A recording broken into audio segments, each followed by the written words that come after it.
My father and I hadn't spoken in 3 years. So when a box of handmade chocolates arrived on Christmas Eve with his name on the card, I didn't think twice.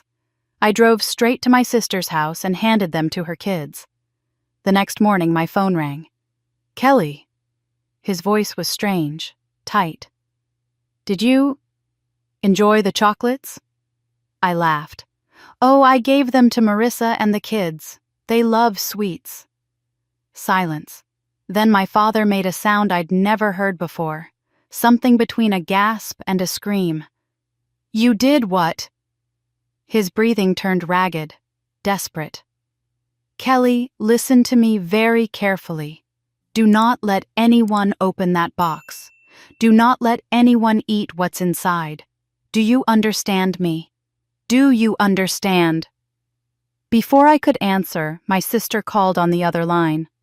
Her daughter was vomiting, crying, terrified. She hadn't eaten a single chocolate. She'd only smelled what was inside. And that smell, it wasn't chocolate. It was the same scent that filled our house the week before my mother died 15 years ago. The same mother whose death certificate I would soon discover was a lie. What I'm about to tell you will take you through 20 years of secrets, a neighbor who watched my family from the shadows, and a truth so devastating it nearly destroyed everyone I loved. But I survived. And by the end of this story, you'll understand why some Christmas gifts should never be opened, and why forgiveness became my only way out. This is my story. My name is Kelly Snyder. I'm 34 years old, and I work as a paralegal at a small firm in Hartford, Connecticut. I've built my life around routine, around control, around the quiet comfort of knowing exactly what each day will bring. It's how I've survived since my mother died when I was 19, by keeping everything neat, predictable, and safe. Christmas has always been the hardest time of year for me. The decorations, the carols, the families gathering in warm living rooms, they all remind me of what I lost. My mother used to make Christmas magical. She'd bake cookies that filled our house with the smell of cinnamon and vanilla. She'd wrap presents in gold paper and hide them in places she knew I'd accidentally discover. She'd hold me close on Christmas Eve and whisper that I was her greatest gift. Then she was gone. A stroke, the doctor said, sudden and devastating. One morning she was humming carols in the kitchen, and 3 days later I was standing at her grave in a black dress that didn't fit right, watching my father cry for the first and last time in my life. After that, my father and I drifted apart like two boats that had lost their anchor. He wasn't cruel. He wasn't abusive. He was simply absent emotionally, spiritually, completely. We exchanged birthday cards with generic messages. We spoke on the phone perhaps twice a year, conversations filled with long silences and weather updates. He never visited. I stopped expecting him to. So when a lawyer appeared at my door on Christmas Eve, I assumed someone had died. The man was perhaps 60, wearing a gray wool coat and carrying a leather briefcase that looked older than I was. He introduced himself as Mr. Harrison from a firm I'd never heard of and asked if I was Kelly Snyder, daughter of Eleanor Snyder, deceased. My mother's name hit me like a cold wind. "Yes," I managed. "That's me." He reached into his briefcase and withdrew a box. Not a document, not an envelope. A box medium-sized wrapped in faded red paper, with a gold ribbon that had lost its shine. It looked like something that had been stored in a dark place for a very long time. "This was left in my firm's care 15 years ago," Mr. Harrison explained. "Your mother's instructions were very specific. The box was to be delivered to you on the Christmas following your 34th birthday. Not before, not after. This exact Christmas." I stared at the box, my heart pounding against my ribs. My mother left this 15 years ago. She did, along with this card. He handed me a small envelope. Inside was a card with 2 words written in handwriting I recognized immediately, or thought I recognized. "Forgive me." The handwriting looked like my father's. The angular letters, the way the G swooped beneath the line. But something about it felt wrong, like a photograph that's been slightly altered. Close enough to fool a stranger, but not close enough to fool a daughter. "Do you know what's inside?" I asked. Mr. Harrison shook his head. "My instructions were only to deliver it. What you do with it is entirely your choice." After he left, I sat with the box on my kitchen table for nearly an hour. I turned it over in my hands, studying every crease in the paper, every faded spot on the ribbon. The weight felt familiar somehow, like something I should remember but couldn't quite place. Finally, I opened it. Inside was a collection of handmade chocolates, dark and milk varieties, each nestled in a paper cup, arranged with obvious care. They looked homemade, the kind my mother used to make when I was a child. The smell that rose from the box was rich and sweet, but beneath it was something else. Something floral and sharp that made my nose tingle. I thought of my sister Marissa and her children. Her twins loved chocolate, and Marissa had been complaining about the cost of holiday treats. It seemed like the perfect gift to share. I never even considered keeping them for myself. The next morning, my phone rang at 7:15. My father's number appeared on the screen, a number I hadn't seen in months. "Hello?" I answered, confused. "Kelly." His voice was strange, tight controlled. "I need to ask you something. Did you receive anything yesterday, a delivery?" My confusion deepened. "How did you know about that? Just answer me. Did you receive a box chocolates?" "Yes, I did. A lawyer brought it. He said Mom left it for me 15 years ago. I paused, something cold spreading through my chest. "The card said, 'Forgive me.' I thought you wrote it." Silence. Long, terrible silence. "Kelly," my father said slowly, "where is that box now?" "I gave it to Marissa. She and the kids came by last night, and I thought they'd enjoy it more than—" The sound he made stopped my words cold. It was something between a gasp and a moan, the sound of a man who has just watched something precious shatter. "You did what?" His voice cracked. "Kelly, tell me you're joking. Tell me they haven't opened it." "Dad, what's going on? It's just chocolate." "It is not just chocolate." He was shouting now, his breath coming in ragged gasps. "Listen to me very carefully. Call Marissa right now. Tell her not to open that box. Tell her not to let anyone eat what's inside." The contents were replaced. "Do you understand me? Someone replaced what your mother put in there." My hands were shaking. "Replaced? What are you talking about? Who would—" "Kelly." His voice dropped to a whisper, and I heard something I had never heard from my father before: pure, absolute terror. "That box was never supposed to reach you like this." Before I could ask my father what he meant, the line went dead. I tried calling back immediately, then again, then a third time.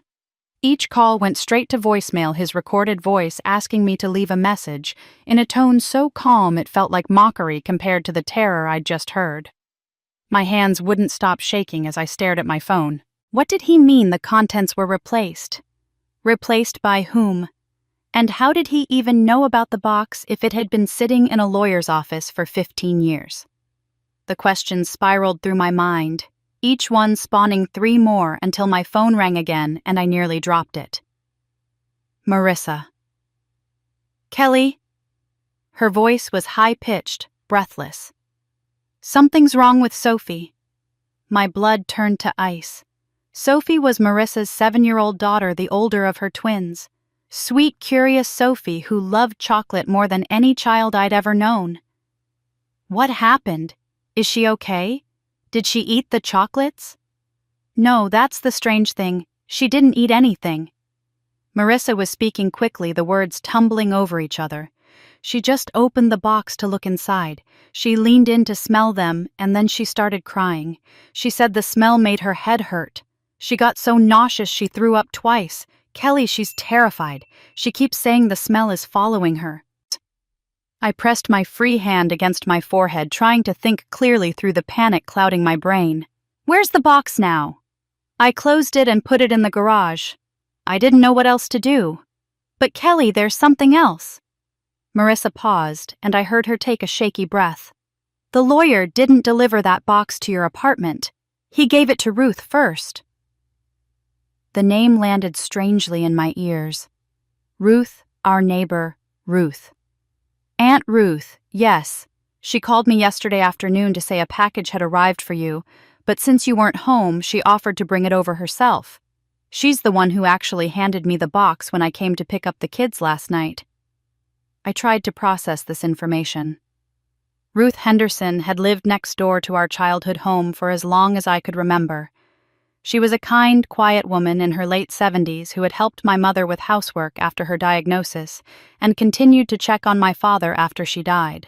When Marissa had her twins, Ruth became like a surrogate grandmother to them, always bringing homemade treats and offering to babysit. She was practically family.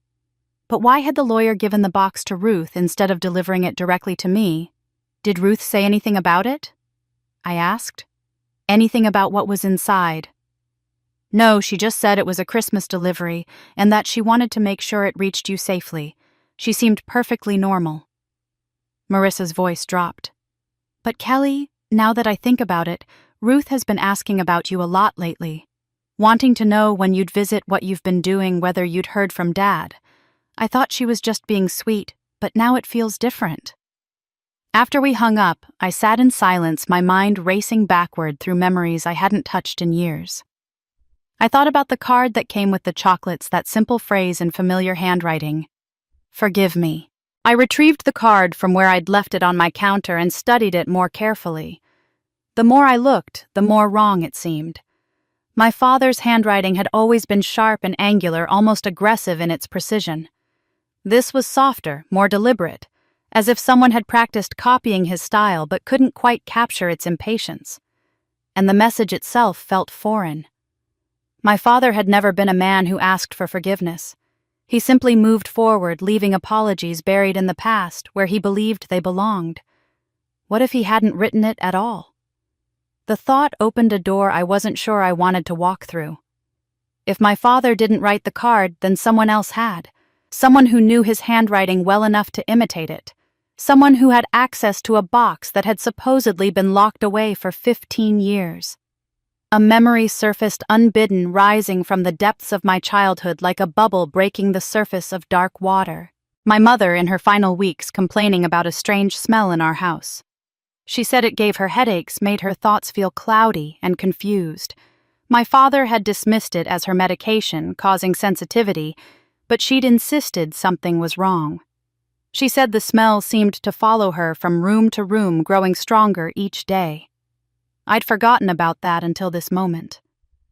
My phone rang again. My father.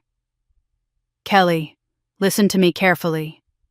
His voice was barely above a whisper, as if he feared being overheard. I don't have much time to explain. The box you received was not the one your mother prepared. Someone switched its contents before it reached you. I don't know when or how, but I know why. Dad, you're scaring me. What is going on? Who would do something like this? Someone has been watching our family for a very long time, longer than you know. He was breathing heavily, each word an effort.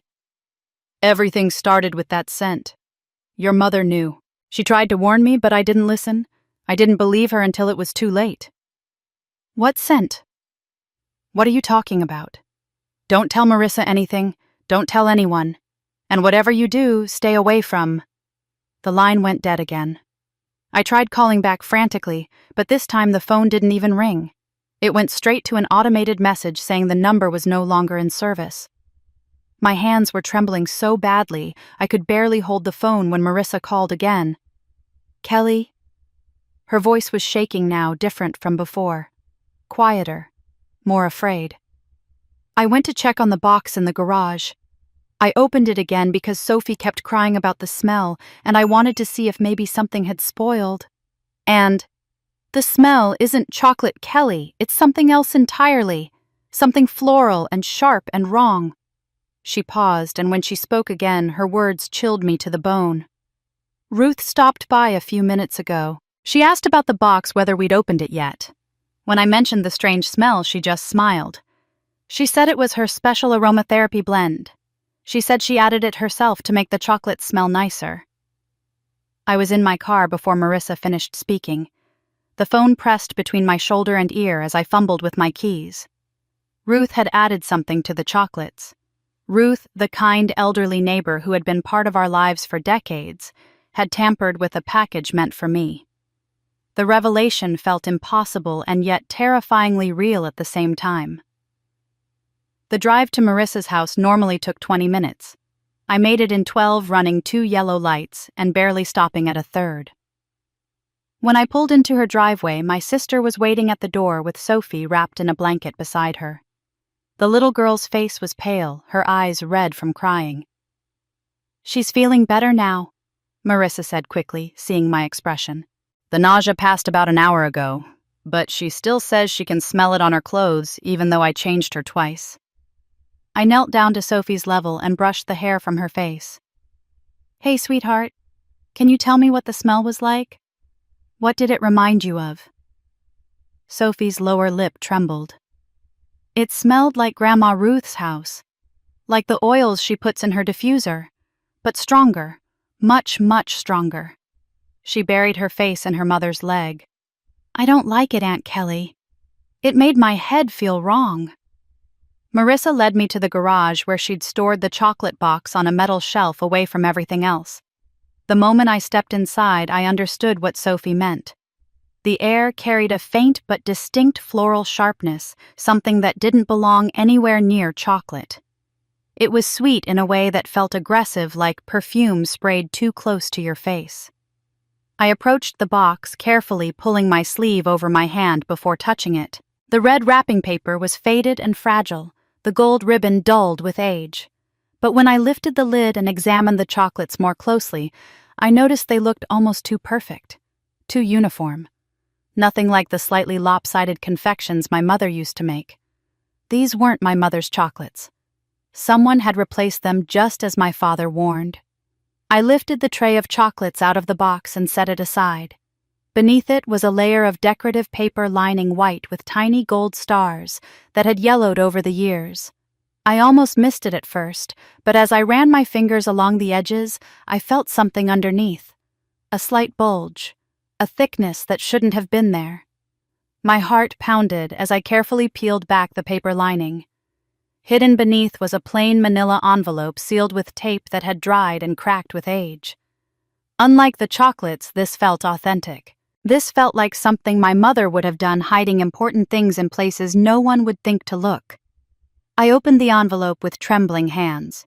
Inside were 3 items. The first was a USB drive, small and black, the kind that had been popular 15 years ago. The second was an old photograph, slightly bent at the corners, showing my mother standing in our kitchen. She was smiling, but the smile didn't reach her eyes. Instead, her expression held something I recognized immediately: fear. Deep, barely concealed fear. She looked like a woman who knew something terrible was coming and couldn't stop it. The third item made my breath catch in my throat.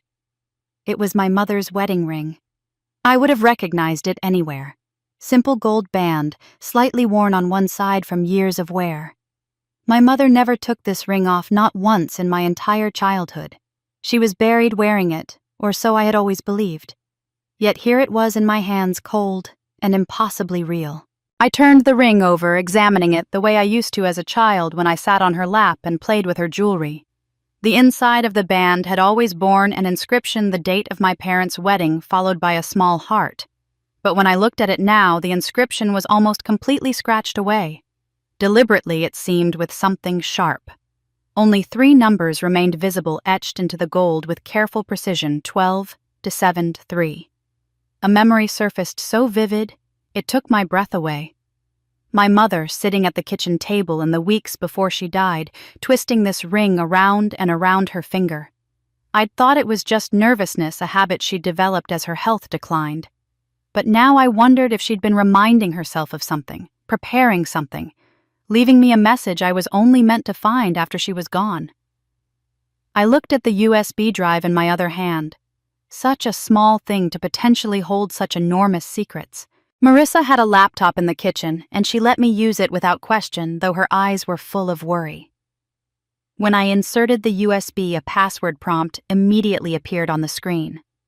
A single field blinking cursor waiting for input. I typed 1273. The screen went black for a moment, and I feared I'd gotten it wrong. Then a single line of text appeared in white letters against the dark background. For Kelly only. Don't trust anyone. The words sat there stark and simple, confirming what I had begun to suspect. My mother had created this years ago with specific intent. She had hidden it where only someone looking carefully would find it. She had protected it with a password only I would know, carved into the ring she wore every day of her life. This was not an accident. This was not coincidence. This was a message from beyond the grave, and my mother had spent her final days making sure it would reach me. I was about to search for files on the drive when the screen changed on its own. A video player opened automatically, and before I could react, my mother's face appeared on the screen. She looked terrible. Her eyes were red and swollen from crying, her hair disheveled, her skin pale in the harsh light of what looked like our old basement. She kept glancing over her shoulder as if expecting someone to burst through the door at any moment. The timestamp in the corner showed a date I knew by heart, 3 days before she died. "Kelly," she said, her voice breaking on my name. "If you're watching this, then I'm gone and the worst has happened. I'm so sorry, sweetheart. I'm so sorry for everything I'm about to tell you." She wiped her eyes with the back of her hand, struggling to compose herself. "He found out what I did. And now I don't think I'm going to survive what comes next." The video continued playing, and I couldn't look away, even though every instinct screamed at me to stop watching. My mother's face filled the screen, aged by fear and exhaustion in ways I didn't remember seeing when she was alive. Or perhaps I had been too young to understand what I was looking at. Perhaps I had mistaken terror for illness, desperation for the side effects of medication. "I don't have much time," she said, her voice barely above a whisper. "I'm recording this in the basement because it's the only place in the house where I feel safe. Someone has been coming into our home at night, Kelly. I hear them moving through the rooms after everyone is asleep. At first I thought I was imagining it, that my mind was playing tricks on me. But things keep getting moved. Papers I leave on my desk appear in different places. Photographs disappear and then return to albums I haven't opened in years." She glanced over her shoulder again, that reflexive gesture of someone who has grown accustomed to being watched. The basement behind her was dark except for the glow of the camera and shadows pooled in the corners like something alive. "The doctors say I'm having episodes. Confusion from stress, they tell me. Memory problems from anxiety. But I know what I saw. I know what I heard. Someone is watching me, following me, waiting for something. And I think I know why." My mother paused, pressing her hand against her mouth, as if physically preventing the words from escaping. When she finally spoke again, her voice cracked with the weight of what she was confessing. "I made a terrible mistake, Kelly. Years ago when I was working at the hospital. Something happened and I made a choice that I've regretted every single day since. I thought I was protecting people. I thought I was doing the right thing. But I was wrong, and now someone is making me pay for it." She wouldn't say what the mistake was, not directly. Instead, she spoke in fragments and half-finished sentences, as if even now she couldn't bring herself to name what she had done. She mentioned a child who died. She mentioned colleagues who lied. She mentioned documents that were buried and a family that was denied justice. Each piece of information raised more questions than it answered, building a picture I couldn't quite see clearly. "I wanted to tell you this in person," my mother continued, tears streaming down her cheeks now. "I wanted to sit you down and explain everything to help you understand why I did what I did. But I'm running out of time. I can feel it. Every day the fear grows stronger, and every night the footsteps come closer. Whoever is doing this won't stop until they've taken everything from me." She leaned closer to the camera, her eyes burning with an intensity that made my chest ache. "You're the only one I trust, Kelly.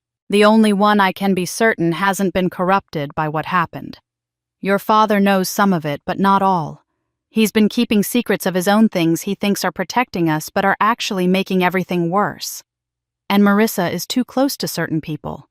She doesn't even realize how compromised she's become." I thought of my sister in the next room, innocently making tea while her daughter recovered from whatever she'd inhaled from that poisoned box. Marissa, who had unwittingly been receiving deliveries from Ruth. Marissa, who had allowed that woman into her home and her children's lives without ever questioning her motives. "I've hidden clues for you," my mother said. "Things that will help you understand the truth if anything happens to me. The ring is the first key. The numbers inside will unlock what you need to find. But you have to be careful, sweetheart. You have to be so careful. The people involved in this are closer than you think. They've been watching our family for years, waiting for the right moment to strike." The video quality flickered briefly, lines of static running across the screen. When it cleared, my mother's expression had changed. She looked almost peaceful now, resigned to whatever was coming. "If I don't survive this, I need you to know that everything I did was for you. Every choice I made, even the terrible ones, was because I believed it would keep you safe. I failed you in so many ways, Kelly. I failed you by not being brave enough to tell the truth when it mattered. But I'm trying to make it right. This video, these clues, this box that will find its way to you years from now, it's all my way of trying to fix what I broke." She stopped speaking suddenly, her head snapping toward something off camera. The color drained from her face. "No," she whispered. "Not yet. I'm not finished."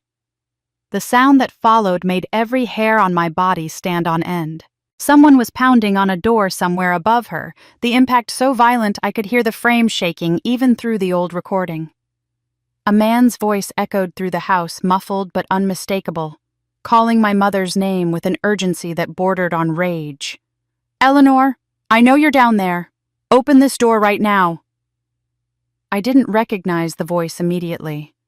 It was distorted by the poor audio quality and the layers of walls between the speaker and the camera. But my mother clearly knew exactly who it was. Her hands trembled as she reached toward the camera, her face filling the entire frame. "Listen to me, Kelly. Listen carefully." Her words came fast now, desperate, tumbling over each other in her rush to finish. "Don't trust anyone. Not your sister, not the neighbors, not anyone who claims to have known me. And most importantly, don't trust him, Kelly. Not even your father. He's not who you think he is. He's part of this even if he doesn't realize how deep it goes." The pounding grew louder and I heard wood splintering somewhere in the distance. "I love you," my mother said, tears streaming down her face. "I love you more than you will ever know. Find the truth, protect yourself, and forgive me for not being strong enough to do it myself." The screen went black. I sat frozen in Marissa's kitchen, the laptop screen reflecting my own shocked face back at me. My mother's final words echoed in my mind, colliding with everything I thought I knew about my family, my childhood, my father. "Don't trust him. Not even your father." A sound from outside made me jump, the crunch of tires on gravel, the rumble of an engine cutting off. I moved to the window without thinking, pushing aside the curtain to see who had arrived. A familiar car sat in Marissa's driveway, and stepping out of it looking older and more exhausted than I had ever seen him was my father. I didn't wait for him to reach the door. I was outside before he made it halfway up the driveway, my anger and confusion propelling me forward like a wave I couldn't control. My mother's words still echoed in my head. "Don't trust him. Not even your father." And yet here he was, appearing at the exact moment I discovered her warning, as if summoned by forces I didn't understand. "Kelly, wait."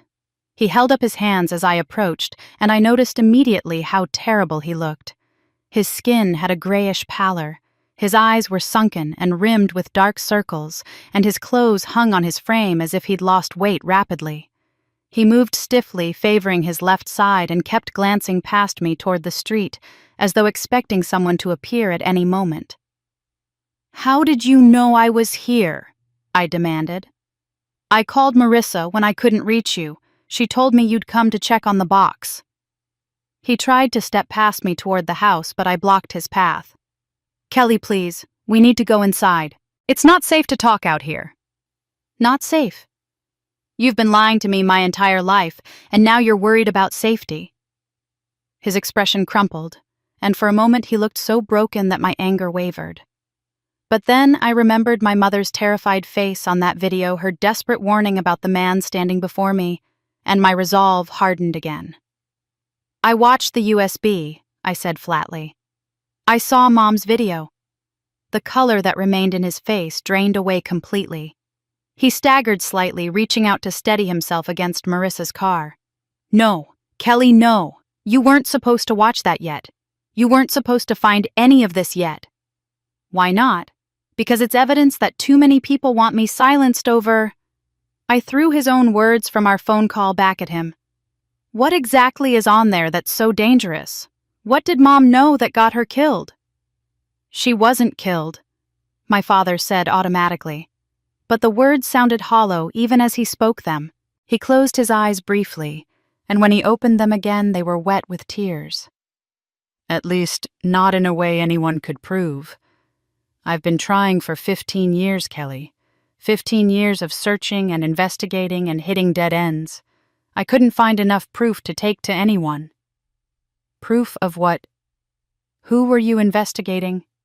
He finally looked at me directly, his gaze filled with a mixture of grief and fear that made my stomach turn. "Someone your mother called the ghost neighbor. Someone who has been watching our family since before you were born." The phrase hit me strangely, triggering a cascade of fractured memories I hadn't thought about in decades. An elderly woman standing at our fence when I played in the backyard as a child.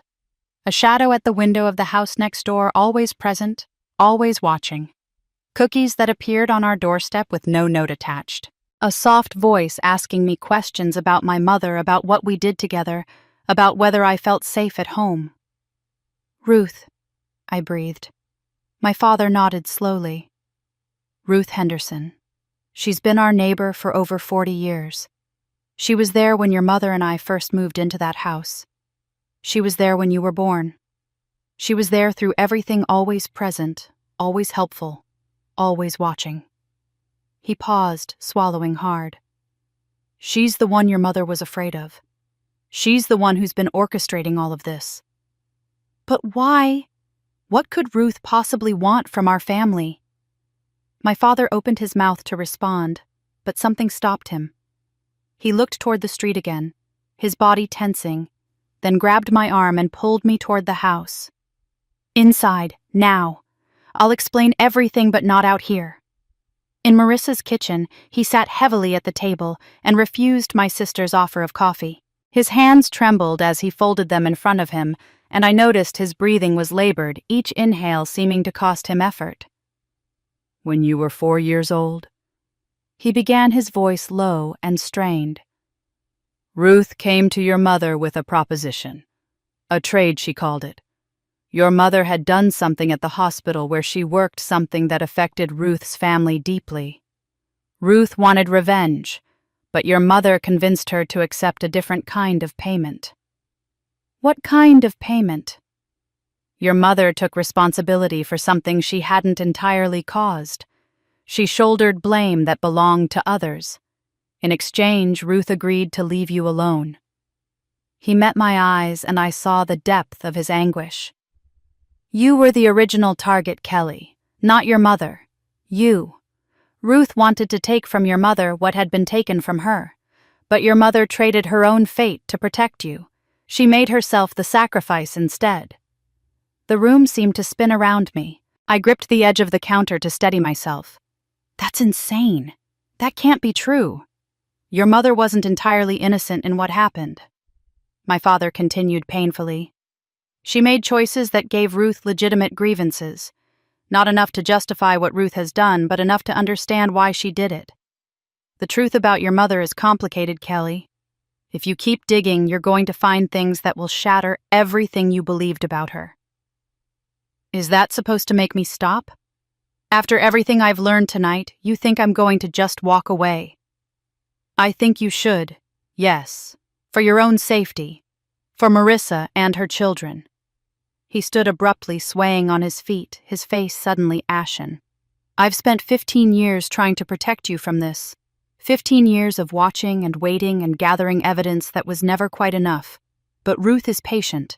She's been waiting for exactly the right moment. And now that you've found your mother's box, she knows her time has come. He took a step toward me, then stopped, his hand flying to his chest.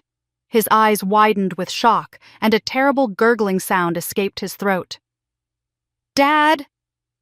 I rushed toward him as his legs buckled. He collapsed to the floor before I could reach him, his body convulsing, his breath coming in short, desperate gasps. I dropped to my knees beside him, screaming for Marissa to call an ambulance, but my father's hand found my wrist and gripped it with surprising strength. "They're coming for you too," he whispered, blood appearing at the corner of his mouth. "I couldn't stop her. Ruth knows everything. She's been watching. She's always been watching." His grip loosened and his eyes rolled back, and somewhere in the distance I heard Marissa screaming into the phone as I pressed my hands against my father's chest and begged him not to leave me alone with all these questions he had yet to answer. The ambulance was 7 minutes away. Marissa kept repeating that number as she pressed a towel against our father's chest, trying to keep him conscious, trying to keep him breathing. 7 minutes. An eternity when someone you love is dying on the kitchen floor. I was still holding my father's hand when the window exploded. Glass showered across the living room in a glittering cascade, and Marissa screamed as a dark figure climbed through the shattered frame. The intruder moved with purpose, not hesitation, their face obscured by a hood pulled low. They didn't look at us. They didn't acknowledge our presence at all. Instead, they immediately began ransacking the room, pulling open drawers and overturning furniture with methodical precision. "Get him out of here," Marissa whispered frantically, her eyes wide with terror. "Take Dad and hide. I'll distract them." "No, I'm not leaving you." "The children are upstairs, Kelly. Someone has to protect the children. Go, now." I didn't have time to argue. The intruder was already moving toward the hallway, still searching, and I realized with growing horror that they weren't looking for valuables. They were looking for something specific, something they expected to find in this house. My father stirred weakly as I hooked my arms under his shoulders. He was barely conscious, his breath rattling in his chest, but some instinct seemed to recognize the danger. His hand fumbled at his pocket, pulling out a small object that glinted dully in the dim light. "Take this," he rasped, pressing a rusty key into my palm. "Basement. Behind the furnace. Your mother prepared it." "Prepared what, Dad? I don't understand." "The tunnel. She knew this day might come." His eyes focused on me with sudden clarity. "Go, Kelly. Don't look back. Whatever you hear, don't come back for me." I half-carried, half-dragged him toward the basement door, my muscles screaming with the effort. He was heavier than I expected, dead weight in my arms, and every second felt like an hour as we stumbled down the narrow stairs into the darkness below. The basement was cold and smelled of dust and old concrete. I lowered my father against the wall near the furnace and fumbled for my phone's flashlight, my hands shaking so badly I nearly dropped it twice. Above us, I could hear the intruder moving through the house with terrifying familiarity. They weren't searching randomly anymore. Their footsteps traced a direct path as if they knew exactly where to go. "They're heading for your mother's studio," my father whispered. "The room upstairs at the end of the hall." I remembered that room. My mother had used it for her private projects, keeping the door locked and the curtains drawn. When I was 8 years old, she had an accident there. She fell, the official story went, and hit her head on the corner of her desk. She spent 3 days in the hospital, and when she came home, she never used that room again. It had remained locked ever since. "What really happened in that room?" I asked, but my father was already pointing toward the far corner of the basement. "Behind the furnace. There's a panel in the wall. The key opens it." His voice was growing weaker, each word costing him visible effort. "Your mother built an escape route years ago. She never told me why, but now I understand. She was preparing for this." I moved toward the furnace, my flashlight cutting through the darkness. The panel was nearly invisible, painted the same color as the surrounding wall, but my fingers found the seam and the small keyhole hidden beneath a layer of grime. The rusty key turned with surprising smoothness, as if the mechanism had been maintained despite its apparent age. The panel swung inward to reveal a narrow tunnel barely wide enough for a person to crawl through. The walls were reinforced with wooden beams, and the floor was packed dirt worn smooth by time.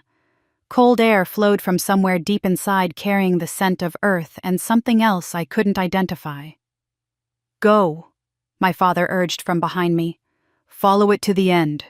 It will take you somewhere safe." "I'm not leaving you here." "You don't have a choice." He grabbed my arm with strength I didn't know he still possessed and pulled me close. "Everything your mother did was to protect you. Don't let her sacrifice be wasted. Find the truth. Expose Ruth for what she is. But you can't do any of that if you're dead." Footsteps creaked on the stairs behind us. The intruder had found the basement door. My father shoved me toward the tunnel with desperate force. "Go now.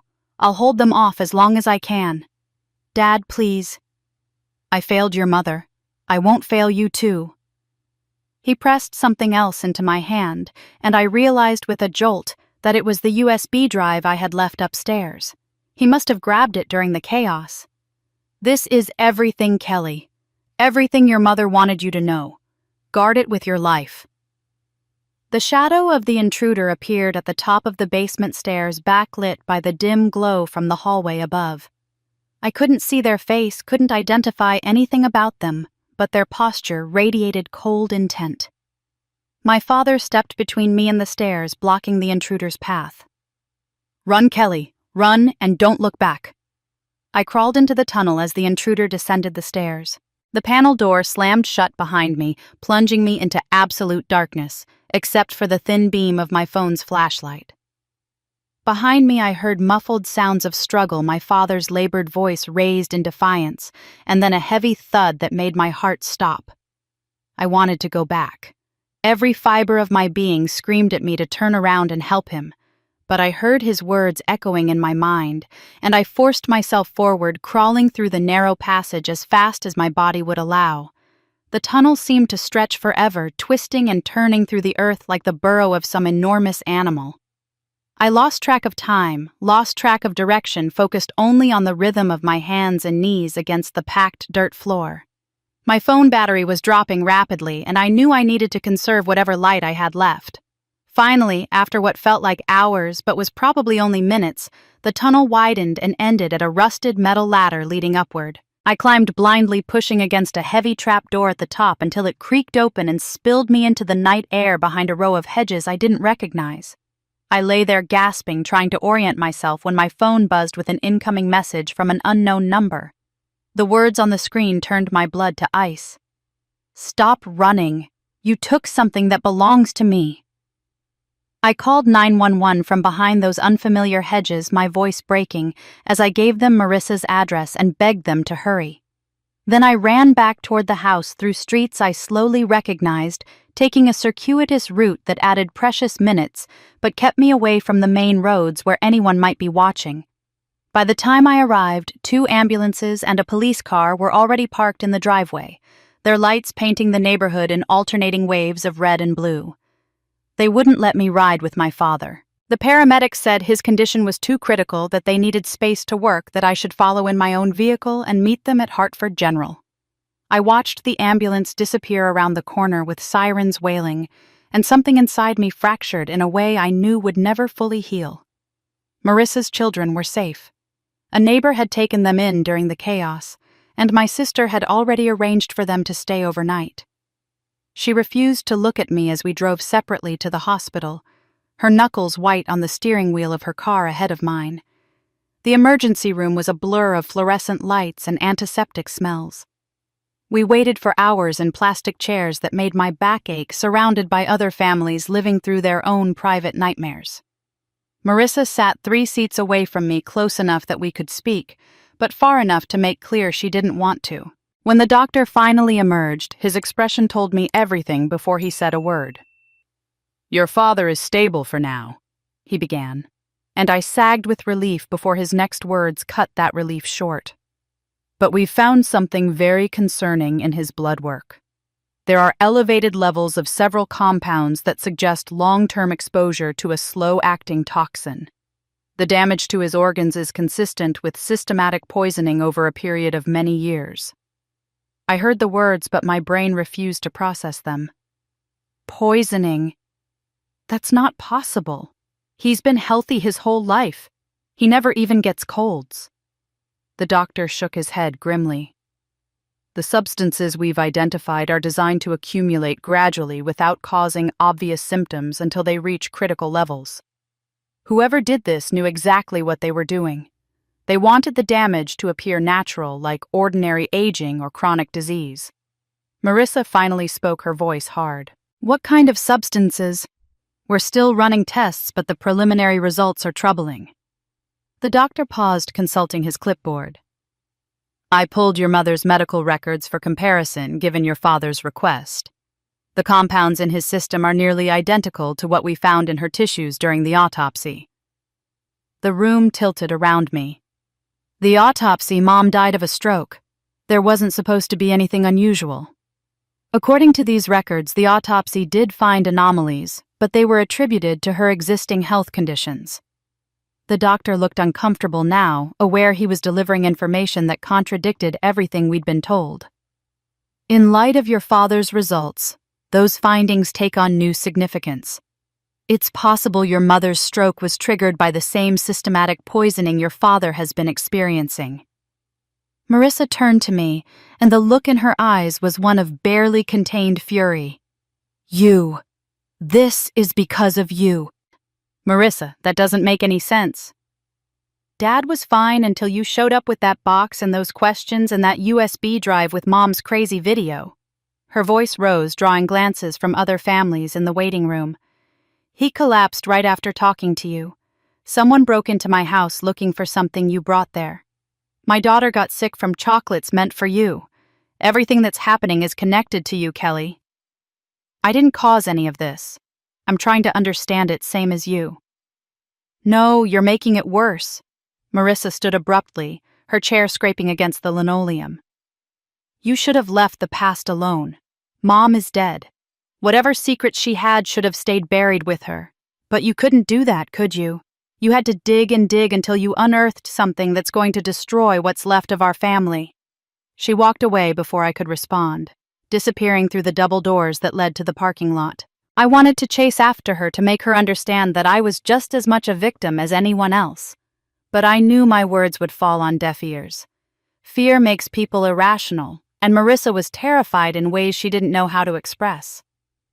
I was still sitting alone when a man in a dark suit approached me. He was perhaps 60, with silver hair and the measured movements of someone accustomed to delivering difficult news. Miss Snyder, Kelly Snyder. I nodded warily. My name is Robert Chen. I'm your father's private attorney. He sat down in the chair Marissa had vacated, placing a thick manila envelope on the empty seat between us. Your father contacted me 3 months ago with very specific instructions. If anything happened to him, I was to deliver this to you immediately and in person. 3 months ago, he knew something was going to happen. He suspected, yes. He called it his executor packet. Mr. Chen gestured toward the envelope. Inside, you'll find property documents, financial records, and several items he wanted you to have access to immediately rather than waiting for probate. But there's one item in particular he emphasized as most important. I opened the envelope with trembling hands. The property documents were extensive, revealing holdings I never knew my parents possessed. Bank accounts, investment portfolios, deeds to properties in states I'd never visited. My parents had apparently been far wealthier than they ever let on. But buried beneath all the legal paperwork was a single handwritten letter, its pages yellowed with age and folded into thirds. The handwriting was unmistakably my mother's, that familiar looping script I remembered from birthday cards and grocery lists. The date at the top made my heart stop. It was written 24 hours before her official time of death. According to every document I'd ever seen, my mother had been unconscious in the hospital for 3 days before she passed.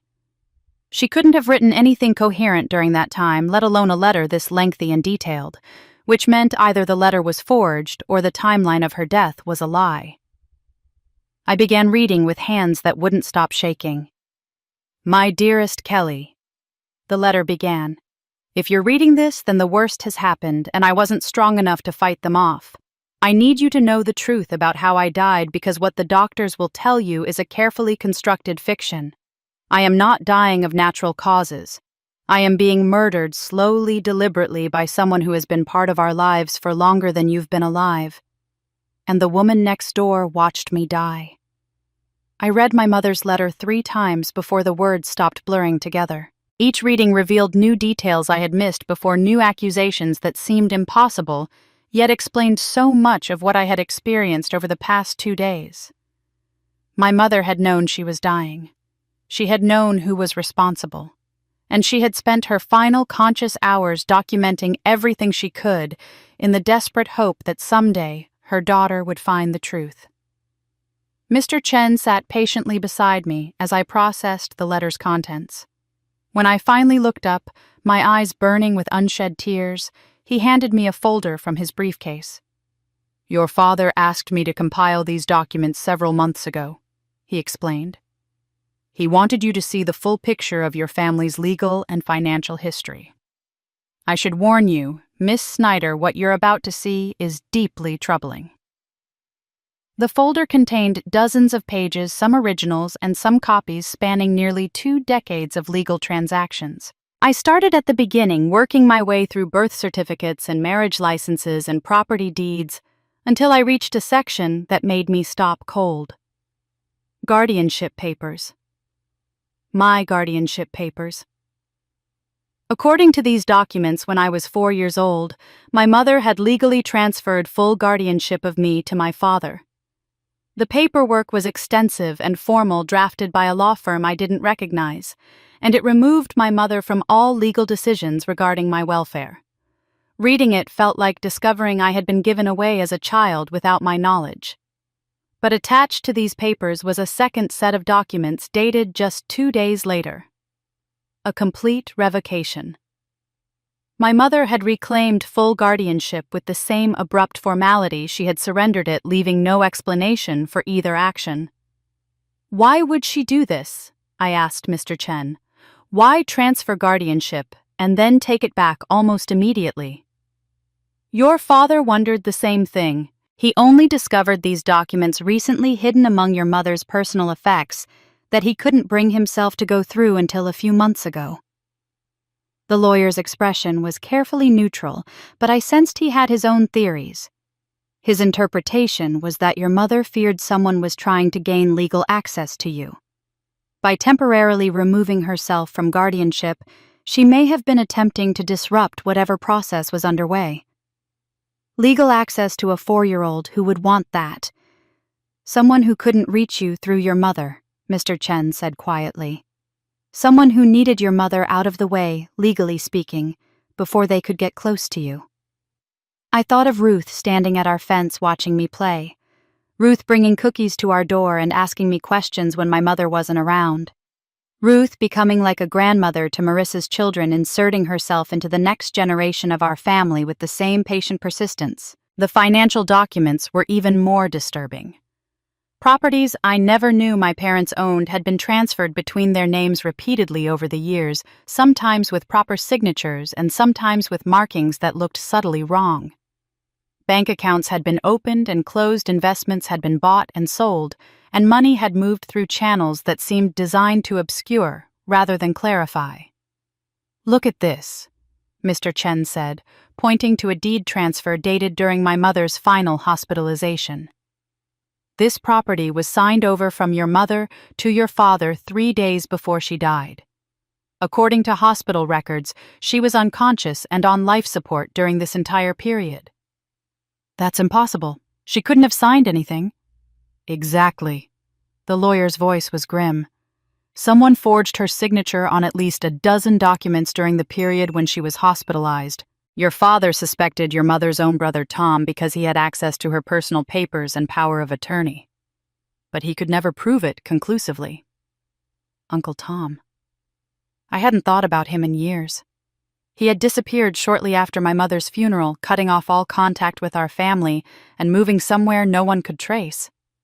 My father always said it was grief that drove him away. But now I wondered if it was something else entirely. Guilt, perhaps, or fear of being discovered. At the bottom of the folder, beneath all the legal documents and financial records, was a small envelope I almost missed.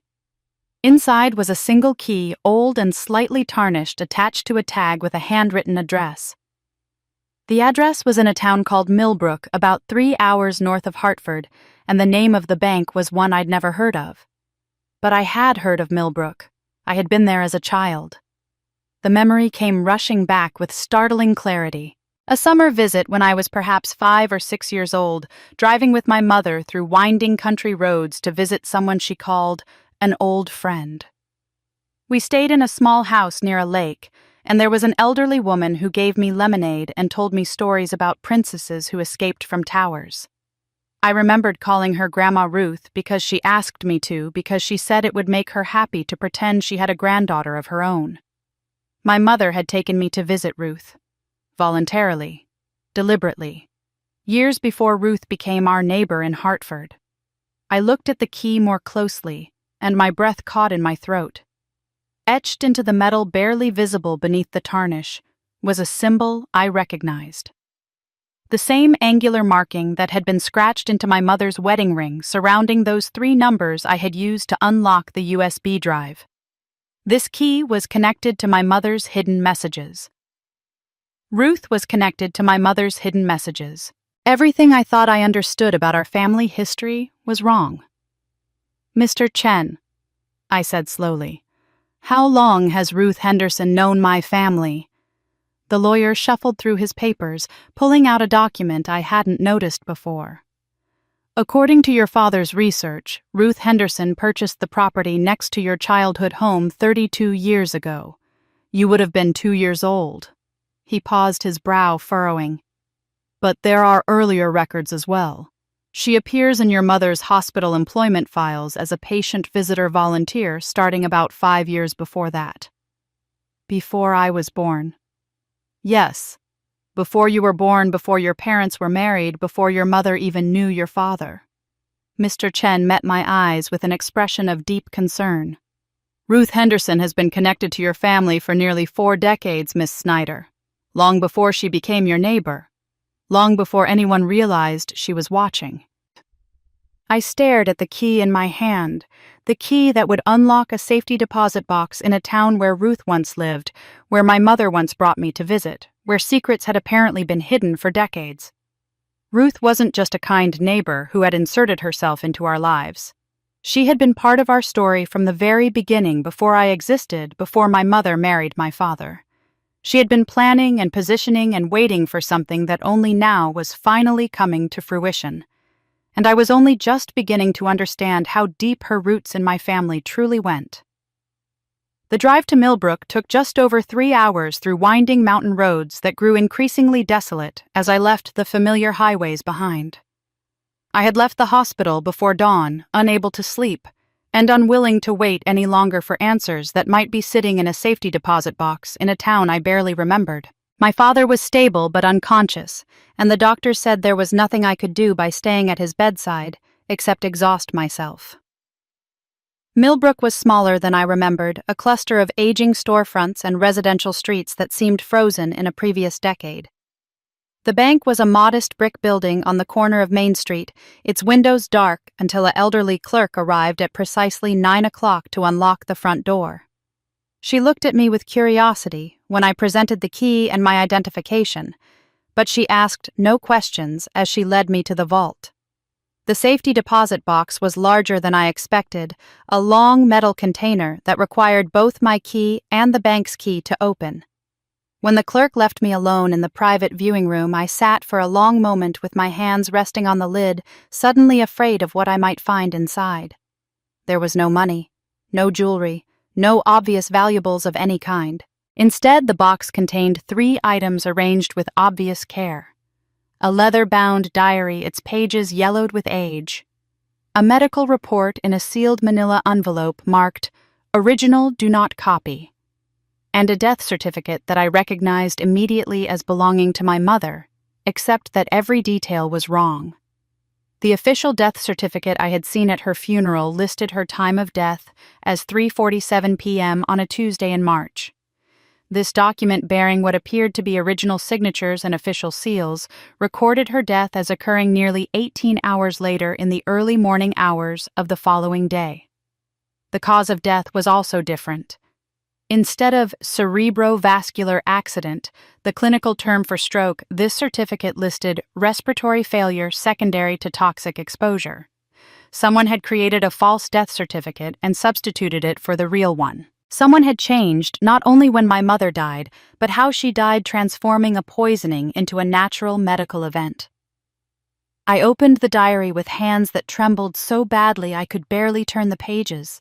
The entries spanned several months, written in my mother's familiar handwriting, documenting an investigation she had conducted secretly while working at Hartford General Hospital.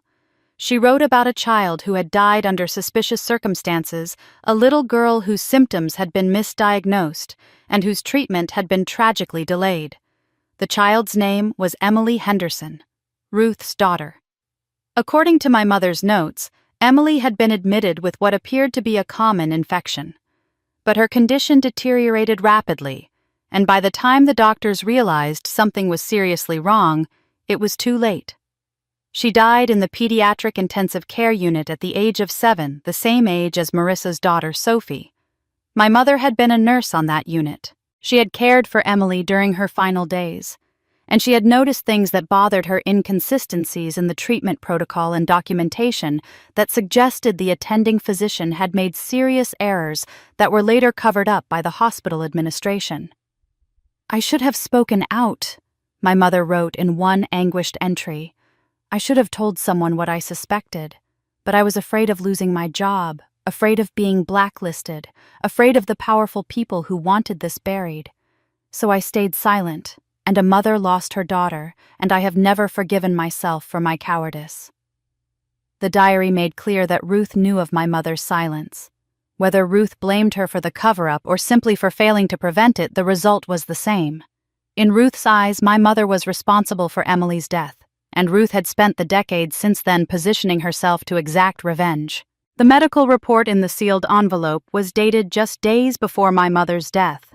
It was labeled as a private consultation conducted by a physician I didn't recognize, and it described symptoms that chilled me to read: persistent headaches, memory confusion, difficulty concentrating, unexplained fatigue that worsened each day, and a strange scent that seemed to follow her everywhere.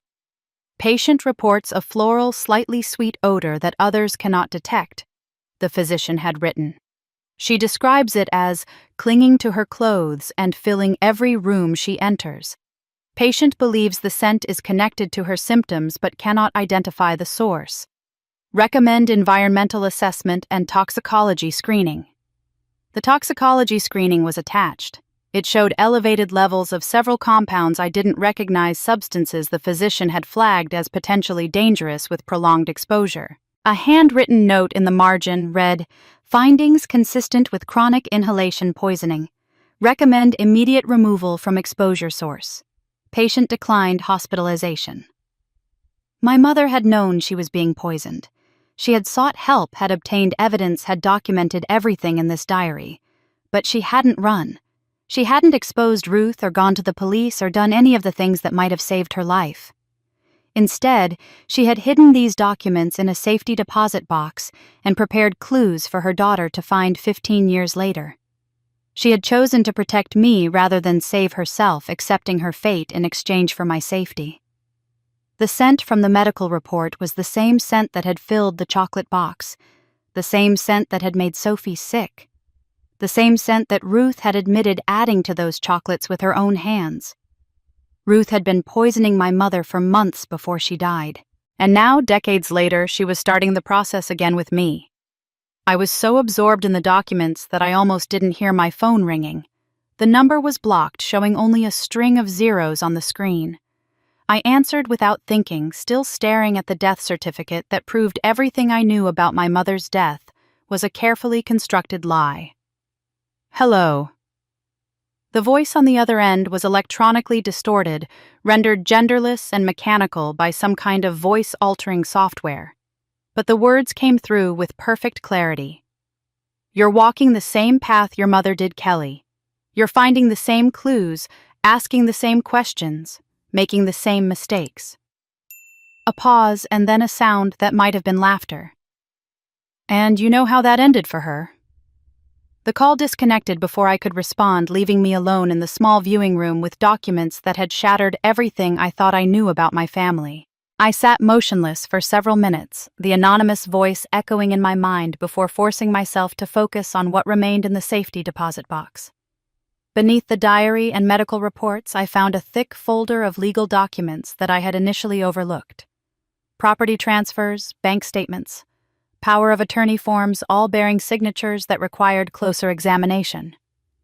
I spread them across the table and began comparing the handwriting to examples I had seen before, searching for patterns that might reveal who had orchestrated the financial manipulation of my family. The forgeries were sophisticated, but not perfect. Whoever had created these false signatures had studied my mother's handwriting, extensively capturing her general style while missing subtle details that only someone intimately familiar with her writing would notice. But as I examined document after document, I realized the forger's own handwriting occasionally broke through, particularly in the numbers and certain letter combinations. The handwriting was familiar, achingly familiar. It belonged to Uncle Tom. I remembered Tom's birthday cards from my childhood, the way he wrote my name with a distinctive flourish on the K. That same flourish appeared in dozens of these forged documents hidden within signatures that were supposed to be my mother's. Tom had been forging her name on legal paperwork for years, transferring assets and creating false records that painted a completely different picture of our family's finances. My first instinct was rage. Tom had betrayed my mother, had stolen from her while she was dying, had profited from her death. But something in the diary gave me pause. My mother had written extensively about Tom in the final pages, and her words didn't match the narrative of a woman who had been deceived by her brother-in-law. "Tom came to me last night," she wrote in an entry dated 3 weeks before her death. "He was terrified, shaking so badly he could barely speak. They've been threatening him for months," he said. "Threatening to hurt Kelly if he doesn't cooperate. They have photographs of her at school, at her friends' houses, playing in the backyard. They know her schedule, her habits, everything. Tom has been forging documents to protect her, doing whatever they demand to keep my daughter safe." I read the passage again, my anger transforming into something more complicated. Tom hadn't been stealing from my mother. He had been trying to protect me, forging documents under duress because someone had threatened my life if he refused. The diary revealed more details over the subsequent entries. Tom had apparently discovered Ruth's plans before anyone else in the family. He had tried to warn my mother, but by then the poisoning had already begun, and my mother's cognitive symptoms made her doubt her own perceptions. When my mother finally believed him, she enlisted his help in hiding evidence that might someday lead me to the truth. I found records of payments to Tom that stretched from the year of my mother's death to the present. The money came from a trust fund connected to Hartford General Hospital, officially designated as a compensation fund for affected families, related to medical incidents. Ruth's daughter's death had apparently resulted in a substantial settlement that Ruth channeled through various accounts, using some of it to pay Tom for his continued silence and cooperation. But the diary painted a different picture of these payments. "Tom takes their money because he has no choice," my mother wrote. "If he refuses, they'll know he's not under their control anymore. He's playing a dangerous game, pretending to be their puppet while secretly working to undermine them. I pray every day that he succeeds, that he can keep Kelly safe after I'm gone." At the very bottom of the folder, tucked inside a smaller envelope I had missed on first examination, was a letter in my mother's handwriting addressed simply to T. The paper was worn soft from handling, as if someone had read it many times over, many years, and the ink had faded slightly around the edges. But the words remained perfectly legible. "My dearest Tom," the letter began.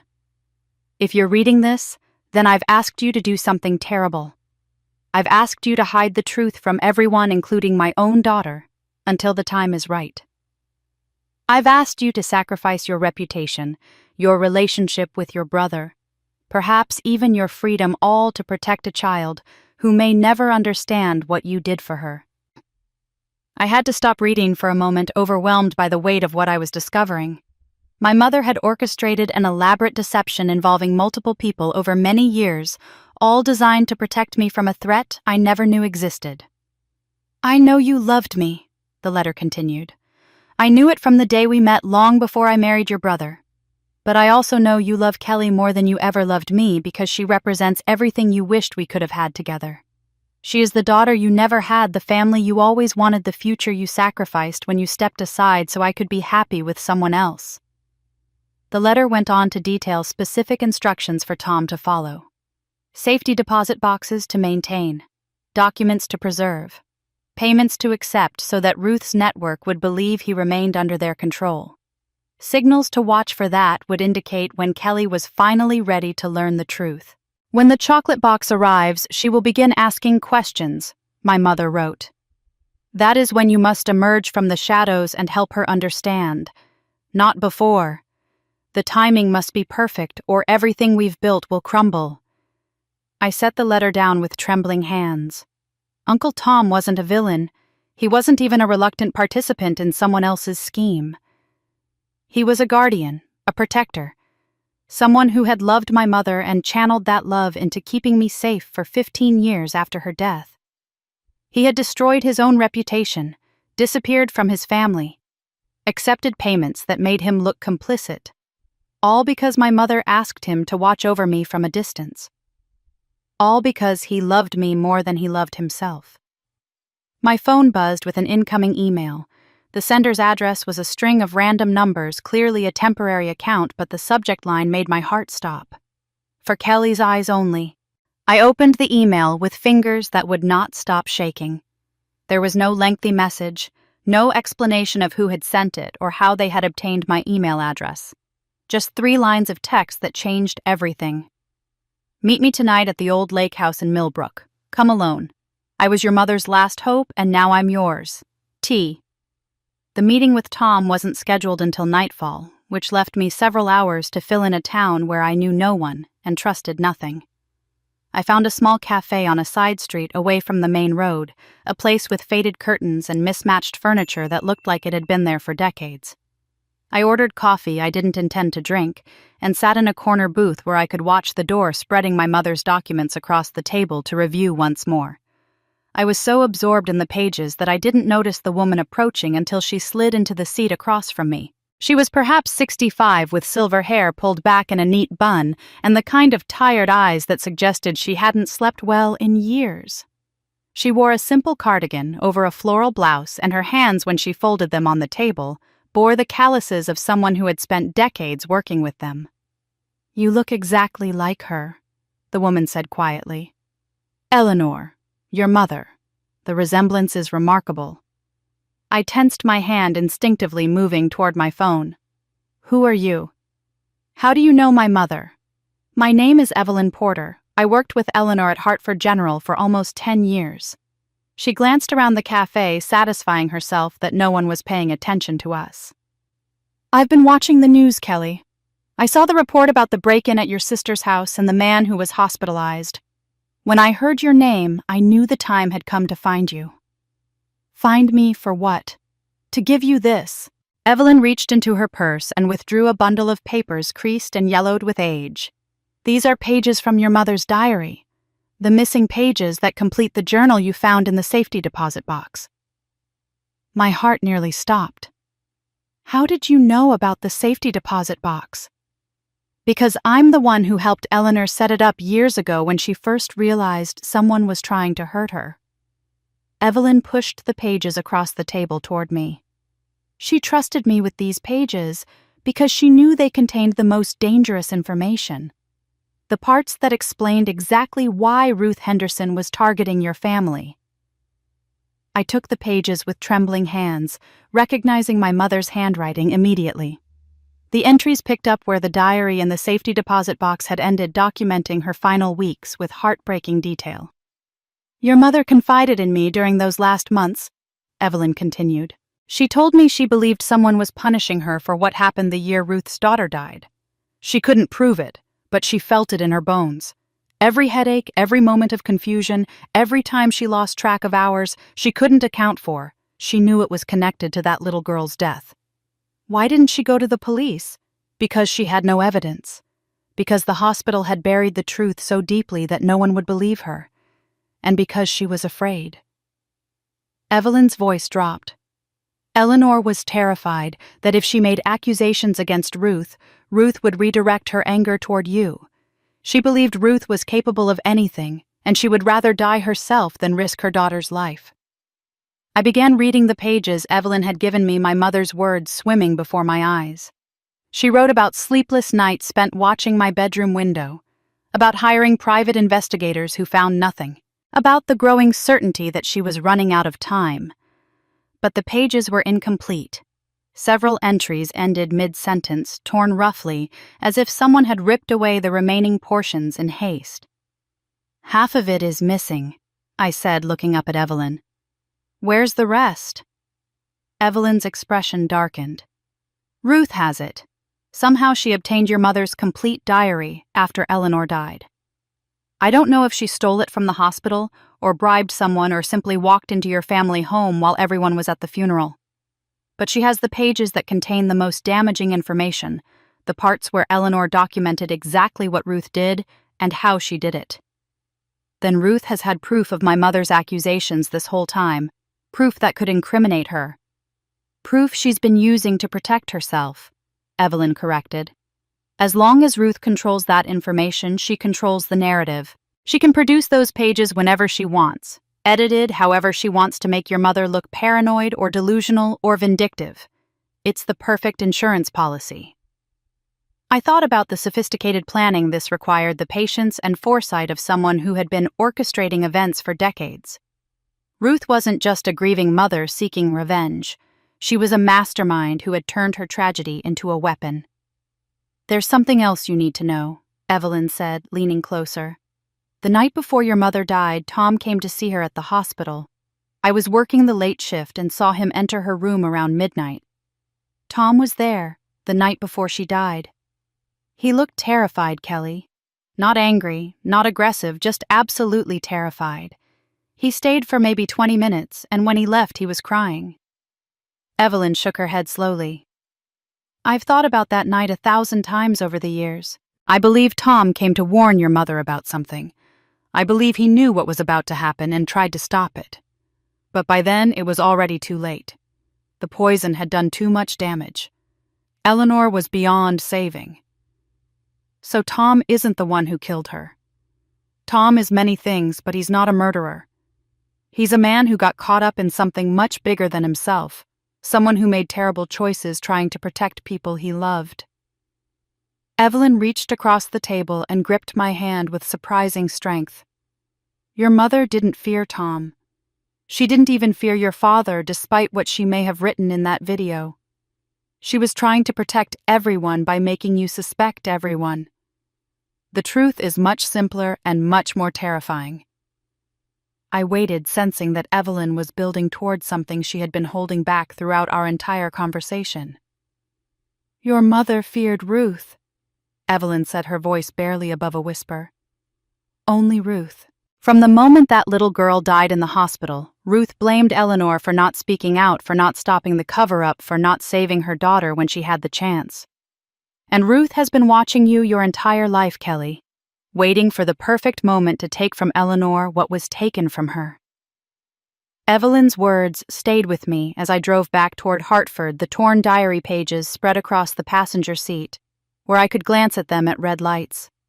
My mother's handwriting filled page after page with observations that took on new meaning, now that I understood the full scope of Ruth's obsession. The scent appeared again last night, my mother had written in an entry dated 6 weeks before her death. That same floral sweetness that I first noticed near Ruth's property line. It clings to my clothes, my hair, the pillows on my bed. No one else can smell it.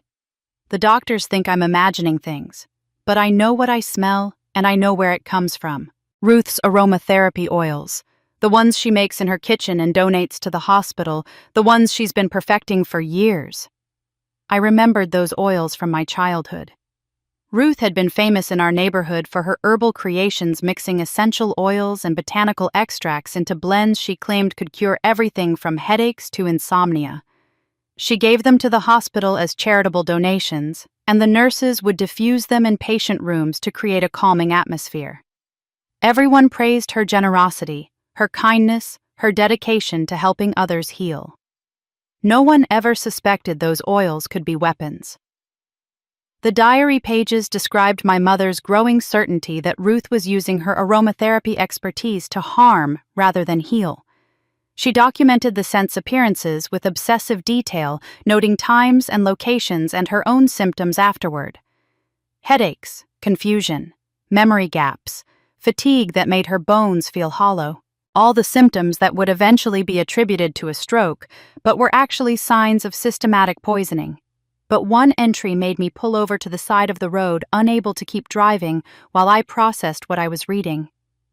"The scent follows Kelly everywhere," my mother had written in shaking handwriting. "I noticed it on her jacket yesterday and her hair after she came home from school. Ruth has been targeting my daughter. The poison was always meant for Kelly. I was never the primary victim. I was just the mother who got in the way."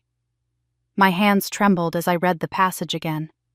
Ruth hadn't been trying to kill my mother at all. She had been trying to kill me, the daughter of the woman she blamed for her own daughter's death. An eye for an eye, a child for a child. But my mother had realized what was happening.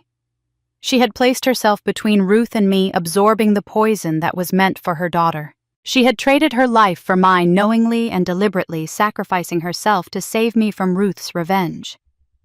"I failed you," my mother had written in the final entry on the torn pages.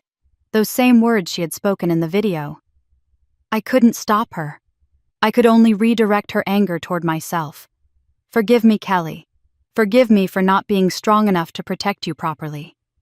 Forgive me for leaving you alone in a world where she still exists." I sat in my car on the shoulder of the highway, tears streaming down my face as I finally understood my mother's sacrifice. She hadn't failed me at all. She had saved me at the cost of her own life, buying me 15 more years that Ruth had intended to take from me. But Ruth's patience had apparently run out. By the time I reached Hartford, exhaustion had settled into my bones like concrete. I hadn't slept properly in days, and the emotional weight of everything I'd learned was crushing me. I needed to rest before meeting Tom tonight, needed to gather my strength for whatever revelations awaited me at the lake house. I went to Marissa's house without really thinking about it. Despite our argument at the hospital, she was still my sister, and I needed to be near family. She opened the door with red-rimmed eyes and pulled me into a hug without saying a word. "I'm sorry," she whispered into my hair. "I was scared, and I blamed you, and I'm so sorry." We sat together in her kitchen while she made tea, the same kitchen where I had watched my mother's video just days ago. The children were still at the neighbor's house, and the silence felt both peaceful and oppressive. Marissa placed a steaming mug in front of me, and I wrapped my hands around it gratefully, letting the warmth seep into my cold fingers. The tea smelled wonderful, floral and sweet, with undertones of something I couldn't quite identify. I took a long sip before I recognized the scent. The mug slipped from my fingers and shattered on the floor. I tried to stand, but my legs wouldn't cooperate, buckling beneath me and sending me crashing against the table. The room was spinning, colors bleeding into each other, and somewhere far away I could hear Marissa screaming my name. "Kelly! Kelly, what's wrong? Talk to me!" I fumbled for my phone, my fingers feeling thick and clumsy and disconnected from my brain.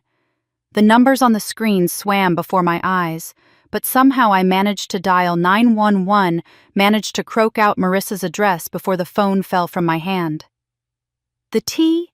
I tried to say, but the words came out slurred and broken. "Ruth, the tea, poison." Marissa's face appeared above me, contorted with confusion and terror. "What are you talking about? Ruth brought that tea blend over yesterday.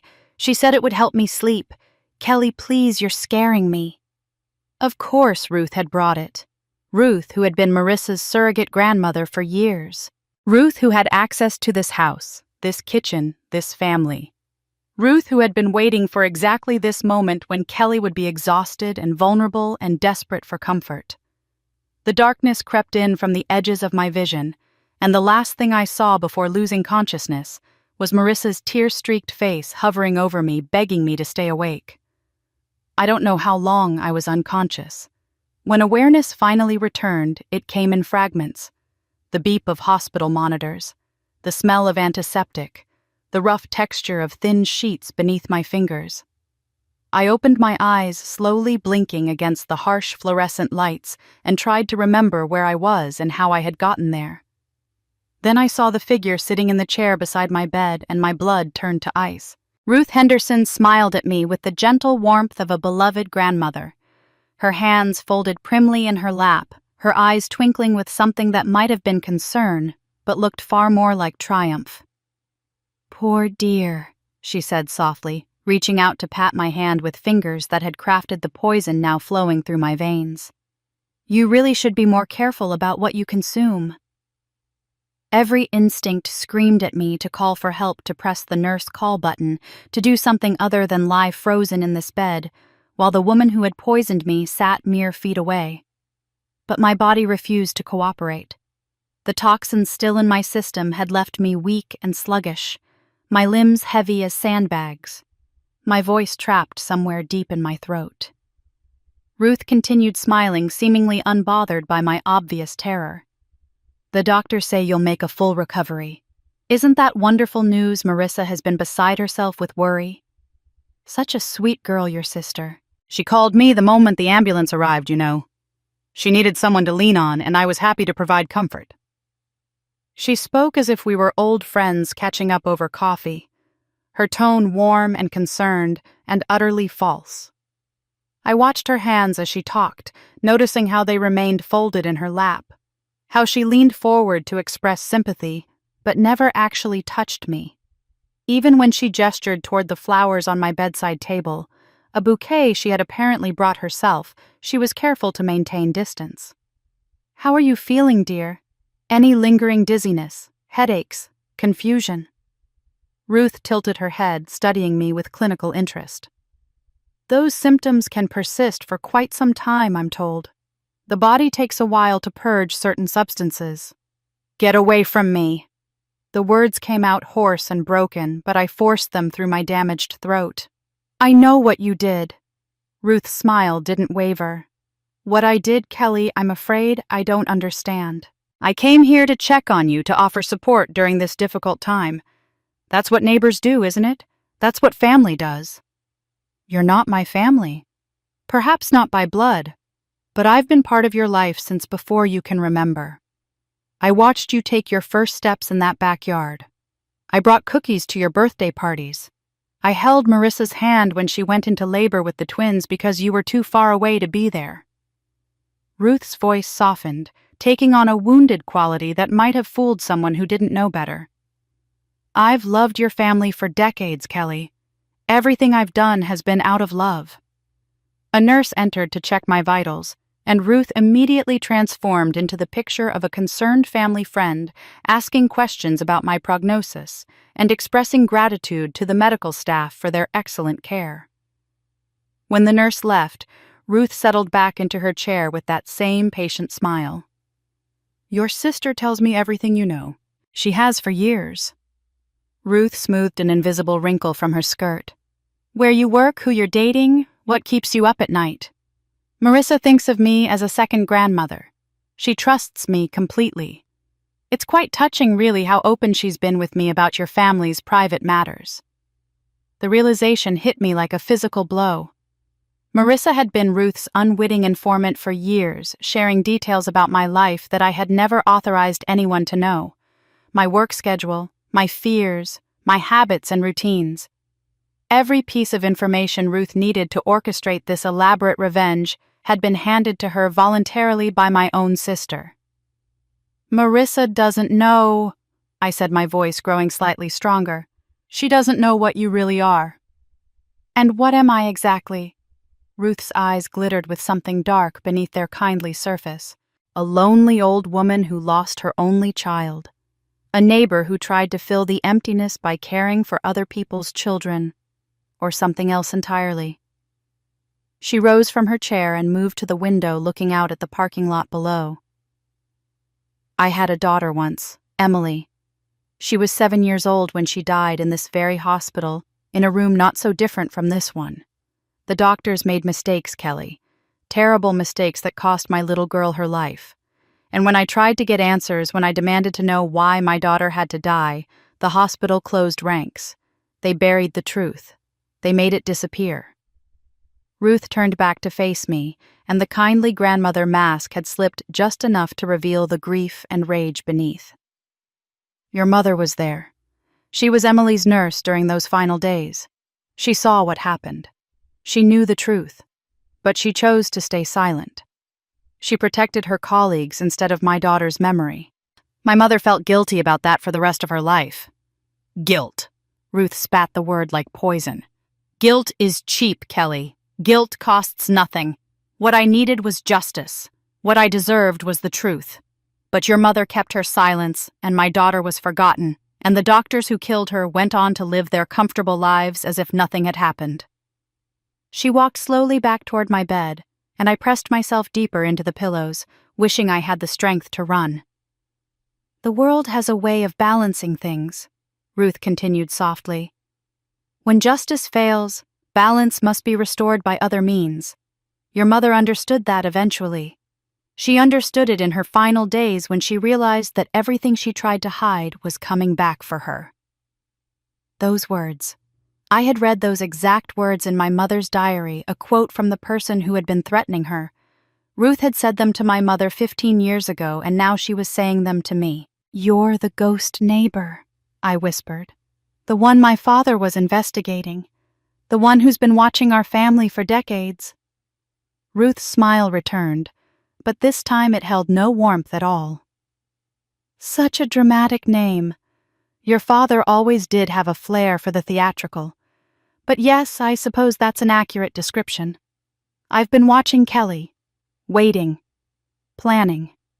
Your mother thought she was so clever, hiding you from me, moving you to different schools, keeping you away from the house as much as possible. But I was patient. I knew that eventually the time would come.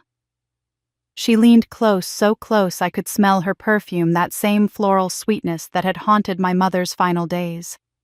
Her lips nearly touched my ear as she whispered.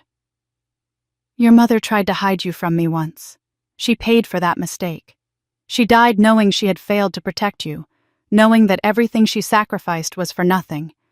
And now it's your turn to understand the truth, Kelly. The truth about what your mother did, the truth about what she cost me, and the truth about what must happen next to finally balance the scales. The doctors released me 2 days later with strict instructions to rest and hydrate, warnings about lingering effects from the toxins, and absolutely no answers about how a cup of tea had nearly killed me.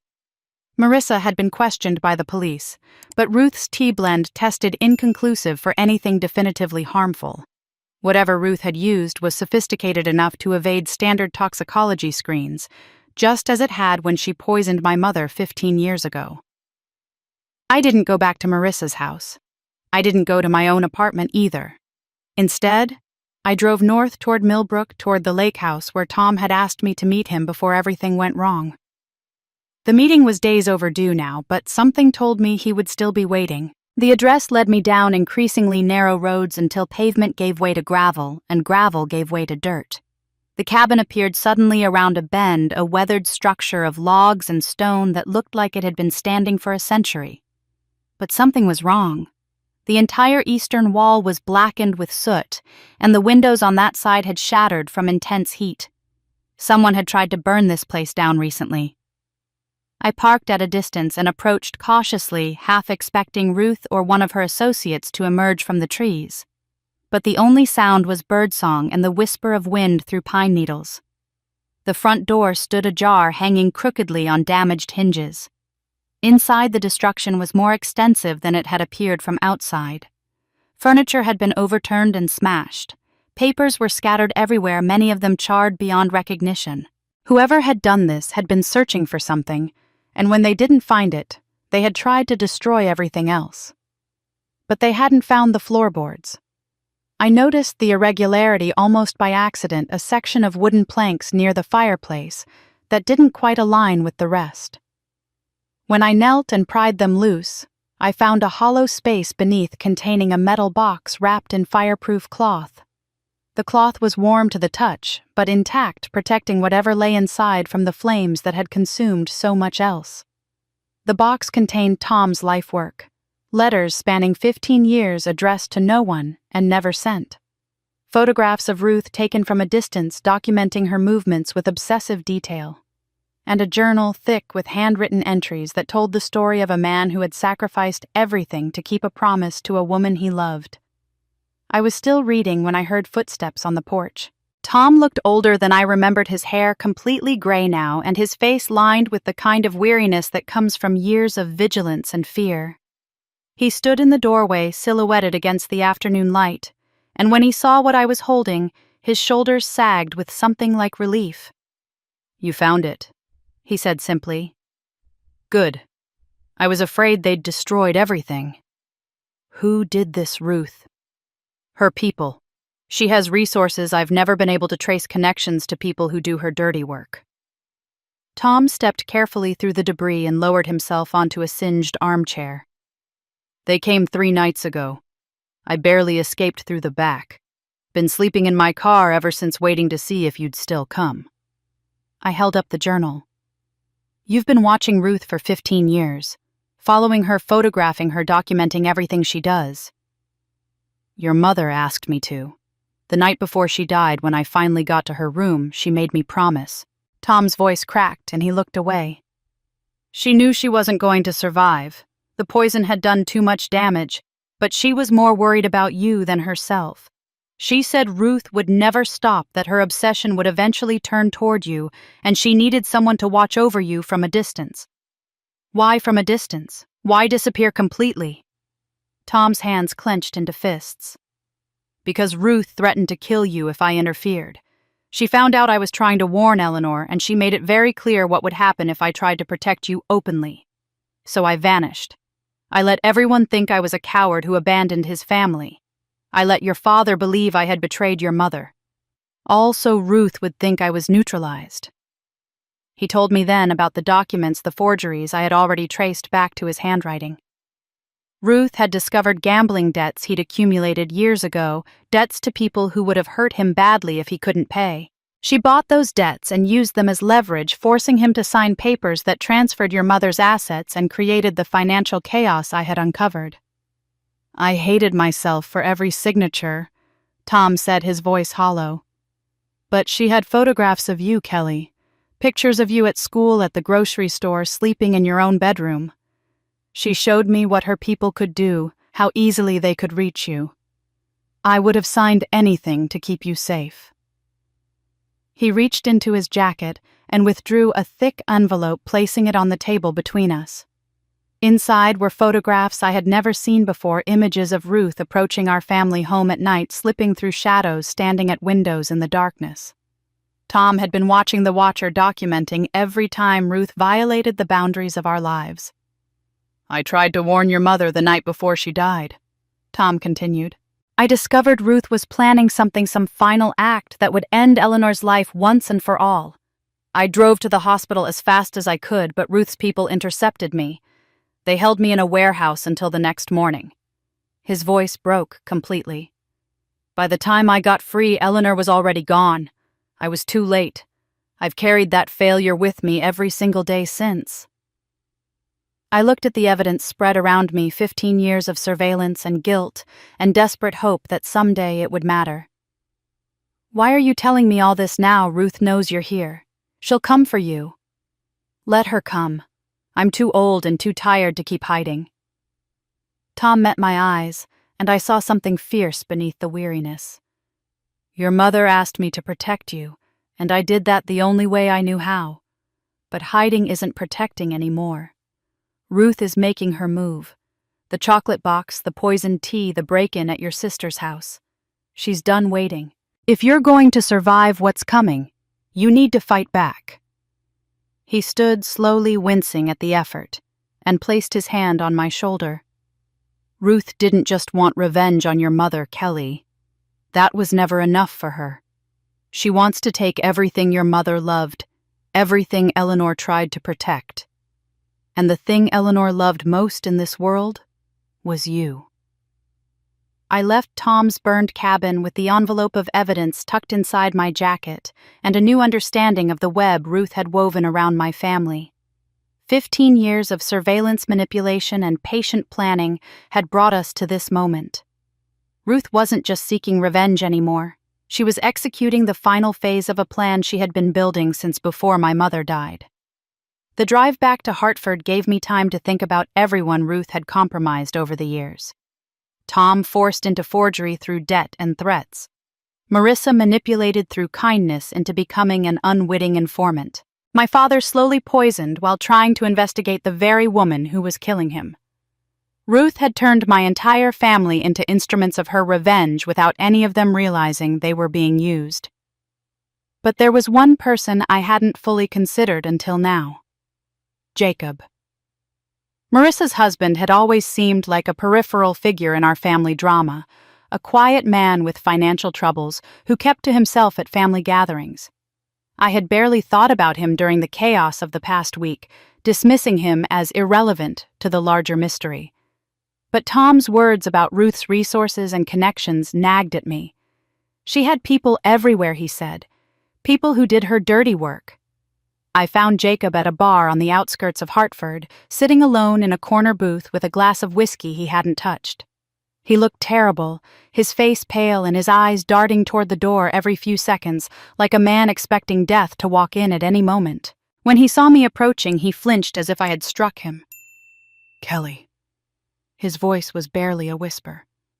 "You shouldn't be here. If she finds out we talked, Ruth already tried to kill me twice. I think we're past the point of worrying about what she might do." I slid into the booth across from him. "Tell me everything, Jacob. I know you're involved in this somehow. I need to understand how." He stared at his untouched drink for a long moment before speaking. "I interned at Hartford General the year your mother died. I was 22 years old, fresh out of college, working in medical records to pay off student loans. It was supposed to be a temporary job, something to get me through until I figured out what I really wanted to do with my life." Medical records. I repeated the implications, clicking into place. "You handled paperwork." "Death certificates mostly. Filing them, processing them, making sure all the documentation was in order." Jacob's hands trembled as he finally lifted his glass. "I was working the night your mother died. Or the night the hospital said she died. I processed her death certificate myself. And I saw her the next morning." He took a long swallow of whiskey, grimacing as it burned down his throat. "I went to collect some files from the ICU and I passed her room. The door was open and she was lying there, Kelly. Breathing, alive. More than 12 hours after I had filed paperwork declaring her dead. The room seemed to tilt around me. That's not possible. The death certificate was falsified. Someone altered the time of death after the fact, made it look like she died during the night shift when there were fewer witnesses." Jacob set his glass down with a thunk. I didn't understand what I was seeing at the time. I thought I must have made a mistake, processed the wrong paperwork, confused her with another patient. So I didn't say anything. I just went about my day and tried to forget what I saw. "But you didn't forget." "No. And neither did Ruth." His face contorted with something between fear and self-loathing. "She found me 5 years later. I had married Marissa by then, had started building a life. Ruth showed up at my office with photographs of me in the ICU that morning, standing outside your mother's room. She had documentation proving I had filed a death certificate for a woman who was still alive. She said if I didn't cooperate, she would destroy me. She would tell everyone I was part of a conspiracy to cover up a murder." I felt sick. Ruth had been collecting leverage on people for decades, building a network of unwilling accomplices bound to her through blackmail and fear. Jacob was just another piece in her collection. What did she make you do? Small things at first. Passing along information about Marissa's schedule, your family's holiday plans when your father would be home alone. Then she started asking me to deliver things. Jacob's voice dropped even lower. Gifts for Marissa and the kids. Homemade treats and aromatherapy products that Ruth said were just tokens of affection from a lonely old woman. But I noticed things, Kelly. The kids would get headaches after eating her cookies. Marissa would feel tired for days after using her lotions. I think Ruth was testing them, experimenting to see how much poison they could absorb before showing symptoms. The horror of it washed over me in waves. Ruth had been slowly poisoning my sister's family for years, using Jacob as her delivery mechanism, treating them like laboratory subjects in some twisted experiment. Why didn't you stop? Why didn't you tell someone? Because she has everything, Kelly. Proof of what I did, what I didn't do, what I let happen. She has recordings of me agreeing to help her documents I signed without reading carefully enough. If I try to expose her, she'll take me down too. She'll destroy my marriage, my career, my life, and she'll hurt Marissa and the children to punish me for betraying her. Jacob reached across the table and grabbed my wrist with desperate strength. You have to help me. You're the only one who understands what Ruth is capable of. Help me get my family away from her. Help me protect my children before she decides they've served their purpose. I opened my mouth to respond, but my phone erupted with an incoming call. Marissa's name flashed on the screen, and when I answered, the sound of her screaming nearly shattered my eardrum. Kelly! Kelly, where are you? Jacob took the kids. He came home 20 minutes ago and said they needed to leave right now. He said Ruth told him to take them somewhere safe, but he wouldn't tell me where. He just put them in the car and drove away. I looked at Jacob, who was staring at his own phone with an expression of absolute horror. A text message glowed on his screen, and though I couldn't read the words from this angle, I could see enough to recognize Ruth's name at the top. Kelly, what is happening? Marissa's voice cracked with hysteria. Why would Ruth tell Jacob to take my children? Jacob's face had gone completely white. He stared at his phone as if it had transformed into a venomous snake, his earlier desperation replaced by something far worse: resignation. Whatever message Ruth had sent him, it had stripped away any remaining illusion that he had options. I have to go, he whispered, already sliding out of the booth. She's watching. She always knows. I grabbed his arm before he could flee. Jacob, where are my niece and nephew? Where did you take them? Somewhere safe. I thought I was taking them somewhere safe. His voice cracked. Ruth said there was danger coming, that people would try to hurt Marissa's family because of what you were digging up. She told me to take the kids to a secure location until everything was over. I believed her, Kelly. God help me, I actually believed she was trying to protect them. On the phone, Marissa was still screaming questions I couldn't answer. I put her on speaker so Jacob could hear the terror in his wife's voice, the raw panic of a mother whose children had been taken. Jacob, please. Marissa's voice dissolved into sobs. Please bring them back. Whatever's happening, whatever you've done, we can work through it together. Just bring my babies home. Something broke behind Jacob's eyes. The carefully constructed walls of self-preservation crumbled, and I saw the terrified man underneath someone who had been living under Ruth's thumb for so long he had forgotten what freedom felt like. I'm at the old distribution warehouse on Route 7. He said, the words tumbling out in a rush. The one near Miller's Creek where Ruth used to run her charity drives. She told me to bring the kids here and wait for further instructions. I thought I was saving them, Marissa. I thought... The line went dead. Whether Jacob had ended the call or someone had ended it for him, I couldn't tell. I tried calling back, but it went straight to voicemail. Marissa was screaming again through my phone, demanding to know what was happening, begging me to find her children. Call the police, I told her, already running toward my car.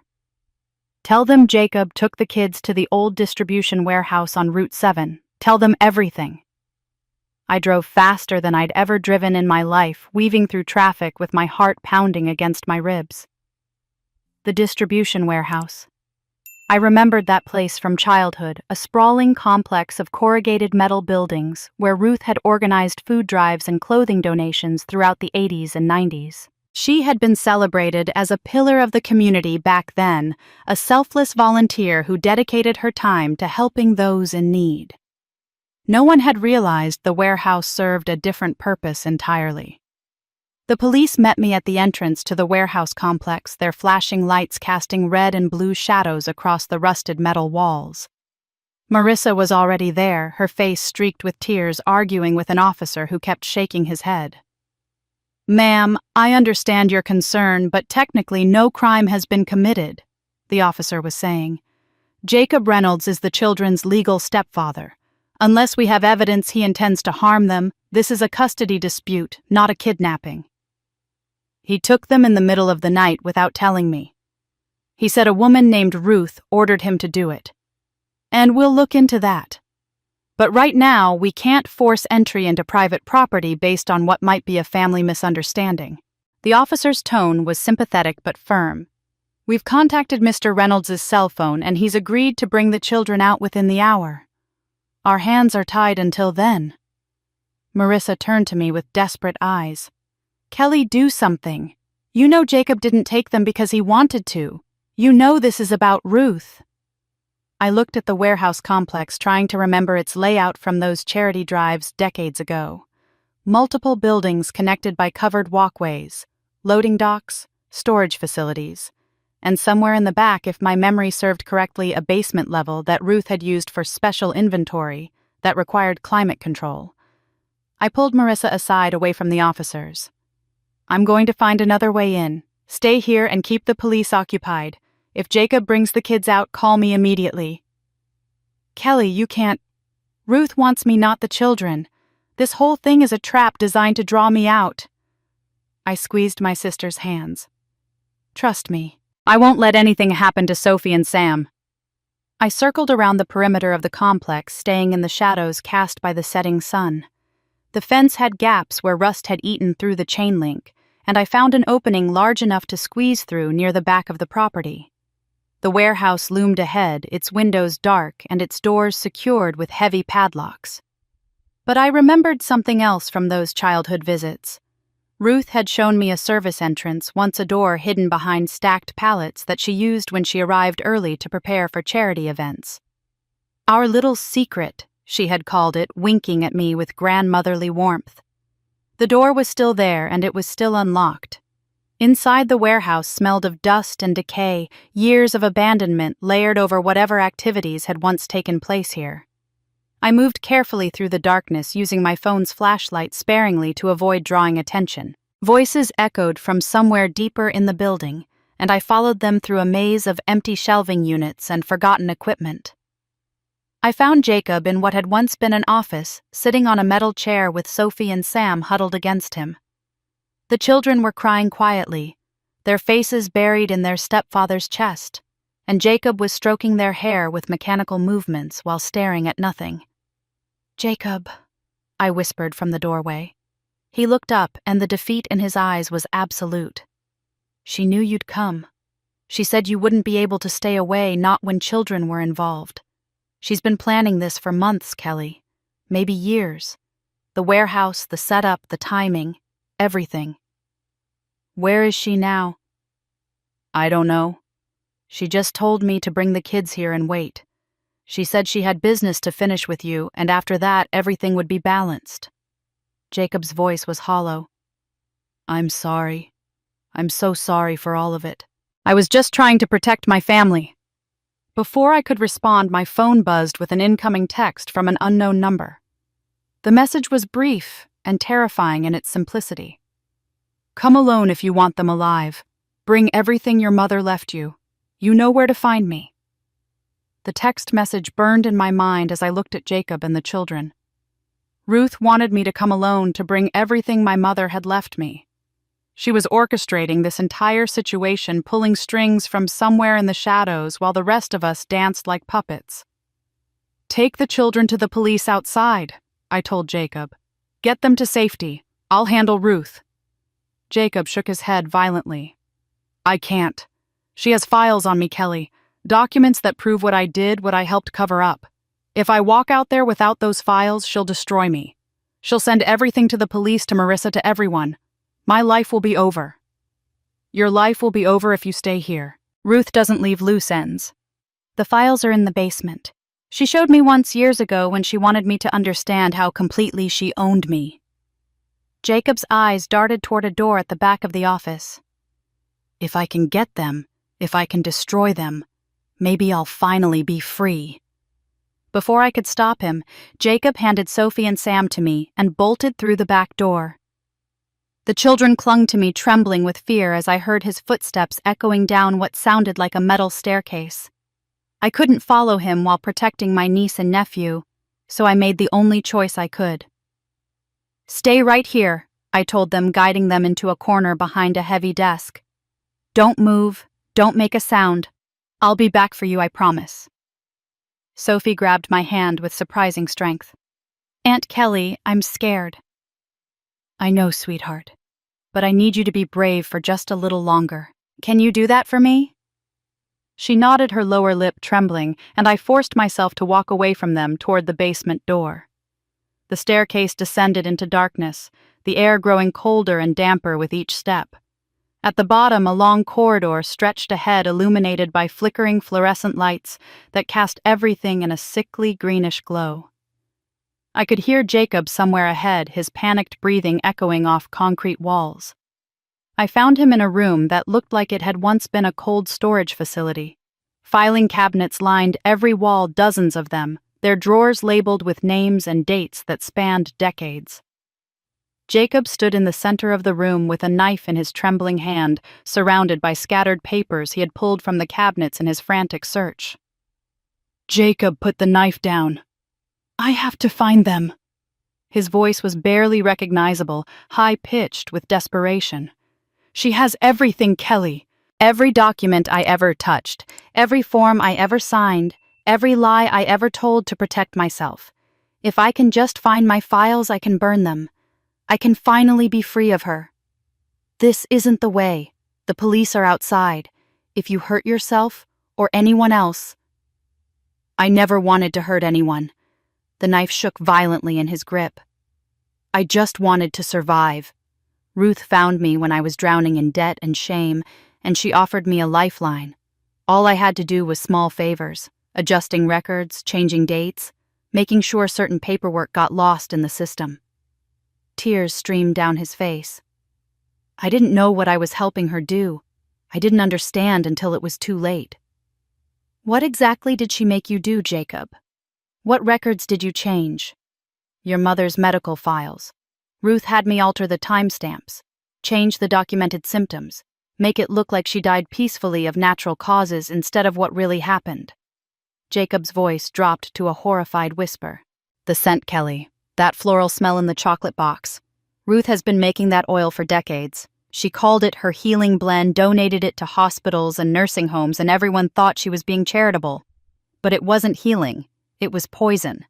Slow-acting, nearly undetectable, designed to weaken the nervous system over months or years." The implications crashed over me like a wave. How many people? I don't know, maybe dozens. There were so many unexplained deaths at Hartford General during the years Ruth volunteered there. Patients who should have recovered but didn't. Staff members who developed mysterious symptoms. Everyone blamed stress or coincidence, but I think Ruth was experimenting, perfecting her formula, learning exactly how much it took to kill someone without leaving obvious evidence. Sirens wailed in the distance, growing closer. Jacob's head snapped toward the sound, and the little remaining color drained from his face. "I have to go. I can't let them find me here." "Jacob, wait." But he was already moving, darting toward a section of the wall that looked solid until he pressed a hidden latch. A panel swung open to reveal a narrow passage, and Jacob disappeared into it without looking back. By the time I reached the opening, he was gone, swallowed by darkness that seemed to extend endlessly in both directions. I didn't follow him. Instead, I turned back to the filing cabinet, suddenly understanding what this room really was. Not just storage, not just a place to hide incriminating documents. This was Ruth's archive, her collection of evidence against everyone she had ever manipulated, organized and preserved with meticulous care. I began pulling open drawers at random, scanning the names on the folders. Doctors, nurses, hospital administrators, politicians, police officers. Ruth had collected leverage on dozens of people over the decades, building a network of unwilling accomplices who could be activated whenever she needed them. Then I found a drawer labeled differently from the others. Instead of a name, it bore a single phrase, Project Balance. Inside was a folder thicker than all the others, containing photographs, documents, and handwritten notes that detailed everything Ruth had done and planned to do to my family. My mother's name appeared on page after page alongside Tom's, my father's, Marissa's, and finally mine. The last page was a timeline drawn with obsessive precision spanning 20 years from my mother's death to the present day. Every major event in my life was noted: graduations, job changes, addresses, relationships. Ruth had been tracking me since I was 19 years old, watching and waiting for the perfect moment to complete her revenge. Tomorrow's date was circled in red ink. Next to it, in Ruth's neat handwriting, were two words that made my blood freeze. Final settlement. I photographed every page of the Project Balance folder with my phone, knowing I might never get another chance to access Ruth's archive. The police were entering the warehouse above me now, their voices echoing through the corridors as they searched for Jacob and the children. I needed to get back to Sophie and Sam before anyone else found them. The children were exactly where I had left them, huddled behind the desk with their arms wrapped around each other. I gathered them up and carried them toward the sound of the officers shouting that I had found them, that they were safe. The relief on the policemen's faces was genuine, but I barely registered it. My mind was still locked on that timeline that circled date, those two terrible words. Final settlement. Tomorrow. Marissa nearly collapsed when she saw her children emerge from the warehouse unharmed. She swept them into her arms, sobbing and kissing their faces, while the police took statements and secured the scene. Jacob was gone, vanished through Ruth's secret passage to destinations unknown, but at that moment, I couldn't bring myself to care about his fate. I had bigger concerns. I drove to the hospital as soon as I could extract myself from the chaos. My father had been moved from intensive care to a regular room, a sign that his condition was improving, and when I pushed through his door, I found him sitting up in bed with his eyes open for the first time since his collapse. He looked ancient. The poisoning and the stress had aged him 20 years in a matter of days, leaving his skin papery thin and his hands trembling against the blankets. But his eyes were clearer than I had seen them in years, as if approaching death had burned away whatever fog had been clouding his mind. Kelly. His voice was weak but steady. I was hoping you'd come. I pulled a chair close to his bed and sat down, exhaustion and adrenaline warring inside me. I found Ruth's archive. I know about Project Balance. I know she's planning something for tomorrow. Then you know more than I managed to discover in over a decade of trying. He attempted a smile that didn't quite reach his eyes. I've been fighting her for so long, Kelly. Gathering evidence, tracking her movements, trying to find proof that would be enough to stop her. But Ruth is careful. She never leaves traces that can't be explained away or blamed on someone else. Why didn't you tell me? Why did you let me think you were just a distant, uninvolved father all these years? Because Ruth was watching. His hand found mine, his grip surprisingly strong despite his weakened state. She made it very clear what would happen if I tried to warn you or involve you in any way. She said she would accelerate her timeline, take you before you had a chance to defend yourself. The only way I could protect you was to stay silent and let you live your life without knowing the danger you were in. So you sacrificed your relationship with me to keep me safe. I sacrificed everything to keep you safe. My marriage, my health, my connection to both my daughters. His eyes glistened with unshed tears. When Ruth discovered I was investigating her, she started poisoning me. The same slow method she used on your mother, the same untraceable compounds that mimic natural illness. I've known for years that I was dying. I just didn't know how much time I had left. I thought about all the years of distance between us, the awkward phone calls and missed holidays, and the assumption that my father simply didn't care. All of it had been a performance, a careful act designed to keep Ruth satisfied that he posed no threat. "Tell me about Mom," I said. "Tell me what really happened." My father closed his eyes, and when he opened them again, they were filled with a pain that went beyond physical suffering. "Your mother was the bravest woman I ever knew. When she realized Ruth was targeting you, she did the only thing she could think of to draw Ruth's attention away. She went to the hospital administration and publicly accepted responsibility for the cover-up of Emily's death. But she wasn't responsible. The diary said it was a doctor who made the mistakes. It was. Dr. Harrison, the attending physician that night, made catastrophic errors in judgment that cost Emily her life. But he was well connected, protected by the hospital board, and your mother knew no one would believe her accusations against him. So she sacrificed her own reputation instead. She let everyone think she was the one who had failed Emily, hoping that Ruth would be satisfied with destroying her career and leave you alone. But Ruth wasn't satisfied. Ruth was never going to be satisfied with anything less than total destruction. My father's voice hardened with old anger. She wanted your mother to suffer the way she had suffered. Losing a job wasn't enough. Losing her reputation wasn't enough. Ruth wanted her to lose everything, including her life, including you. He fell silent for a moment, and I watched emotions play across his weathered face. Grief, regret, a guilt that had clearly been eating at him for years. My greatest shame is that I didn't believe her at first. When Eleanor first told me about Ruth's threats, I thought she was being paranoid, stressed from work, anxious about the cover-up, imagining enemies where there were none. His voice cracked. I dismissed her fears as hysteria. I told her she was overreacting. And while I was busy not believing her, Ruth was already poisoning her, already setting the wheels in motion for her death. Dad. By the time I finally understood what was happening, it was too late. Eleanor was already dying, and I had wasted months that could have been spent fighting for her. I signed documents I shouldn't have signed because I was confused and scared. I trusted people I shouldn't have trusted because I didn't know who was working for Ruth. I let the woman I loved die believing I thought she was crazy. Tears were streaming down his cheeks now, and I realized I was crying too. All those years of believing my father was cold and distant when really, he had been carrying this unbearable weight of guilt and grief and helpless rage. Ruth didn't just poison your mother's body. He continued, his grip tightening on my hand. She poisoned our marriage. She made me doubt Eleanor when I should have been standing beside her.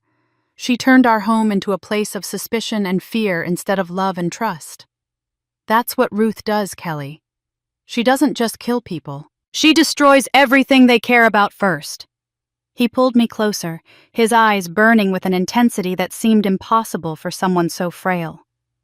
Your mother died protecting you from Ruth's hatred. She gave up everything, her career, her reputation, her life, all so you could grow up safe and free. But Ruth never forgot. She never forgave. And now she wants to finish what she started 20 years ago. His voice dropped to an urgent whisper. Don't let her win, Kelly. Whatever it takes, whatever you have to do, don't let Ruth destroy what your mother died to protect. My father fell asleep shortly after his confession, exhaustion pulling him under, despite his desperate need to tell me more. I sat beside his bed for a long time, holding his hand and processing everything he had revealed. 2 decades of secret sacrifices and silent suffering, all hidden behind the facade of a distant, uninvolved father. I had misjudged him so completely, and now I might never have the chance to make it right. Before losing consciousness, he had given me one final piece of information. An address scrawled on a napkin from his bedside table for a second warehouse on the far edge of the industrial district. My backup, he had called it. Everything I managed to gather over the years, hidden where Ruth would never think to look. I left the hospital as dawn began to lighten the sky, the circled date on Ruth's timeline burning in my mind. Today. Whatever Ruth had planned, it was happening today. I had hours at most to find a way to stop her, and my father's secret archive might contain the key. The warehouse was smaller than the one where Jacob had taken the children, a nondescript metal building tucked between an auto repair shop and a plumbing supply store. The lock on the door was old but sturdy, and I had to search through my father's belongings for the key he had mentioned keeping in his wallet. Inside, dust motes floated in the pale morning light that filtered through grimy windows. The space was largely empty except for a cluster of filing cabinets in the center of the room, surrounded by stacks of cardboard boxes that reached nearly to the ceiling. My father had been building this archive for years, hauling documents here piece by piece, while pretending to be too weak and disconnected to pose any threat to Ruth. I started with the filing cabinets, pulling open drawers to reveal folders organized with the same meticulous attention Ruth had shown in her own archive. But where Ruth's files documented her victims and her plans for revenge, my father's files documented Ruth herself. Photographs of her meeting with various people over the years, bank statements showing suspicious transfers, medical records from patients who had died under mysterious circumstances while Ruth volunteered at their facilities, and copies of Ruth's own files. Somehow my father had managed to obtain duplicates of many of the documents I had seen in her Project Balance folder, including the master list of everyone she blamed for Emily's death. I found my name at the very end of that list, just as I had in Ruth's original archive. But my father had annotated his copy with notes in the margins, observations he had made over years of studying Ruth's obsession. Ruth doesn't just want revenge for Eleanor's role in the cover-up, he had written beside my name. She wants to take from Eleanor what was taken from her, a daughter. Kelly represents everything Ruth lost: a child who grew up healthy, loved, protected. Ruth's hatred of Kelly is as much about jealousy as it is about justice. She can't stand that Eleanor's daughter got to live when her own daughter died. I sank into a dusty chair, the weight of this revelation pressing down on me. Ruth had been watching me grow up for 20 years, marking my birthdays and graduations and achievements with the bitter knowledge that her own daughter would never have any of those things. Every milestone I reached was another reminder of what Ruth had lost. Every happy moment in my life was another twist of the knife in Ruth's wounded heart. Her revenge wasn't just about punishing my mother. It was about erasing the evidence that life had continued without Emily, about destroying the daughter who had dared to survive when her own had not. My phone buzzed with an incoming call. Marissa's name appeared on the screen, and I answered quickly, desperate to hear that she and the children were safe. "Marissa? Where are you? Are the kids okay?" The voice that responded was not my sister's. "The children are fine, Kelly, sleeping peacefully at a neighbor's house while their mother went searching for answers."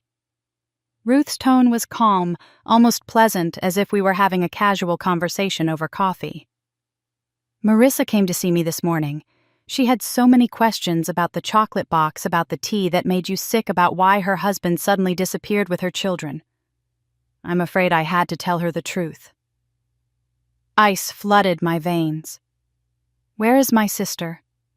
"She's here with me. We're having a lovely chat about family history, about the things your mother did, and the price she paid for them. Marissa is quite upset, actually. She never knew her mother was capable of such cruelty.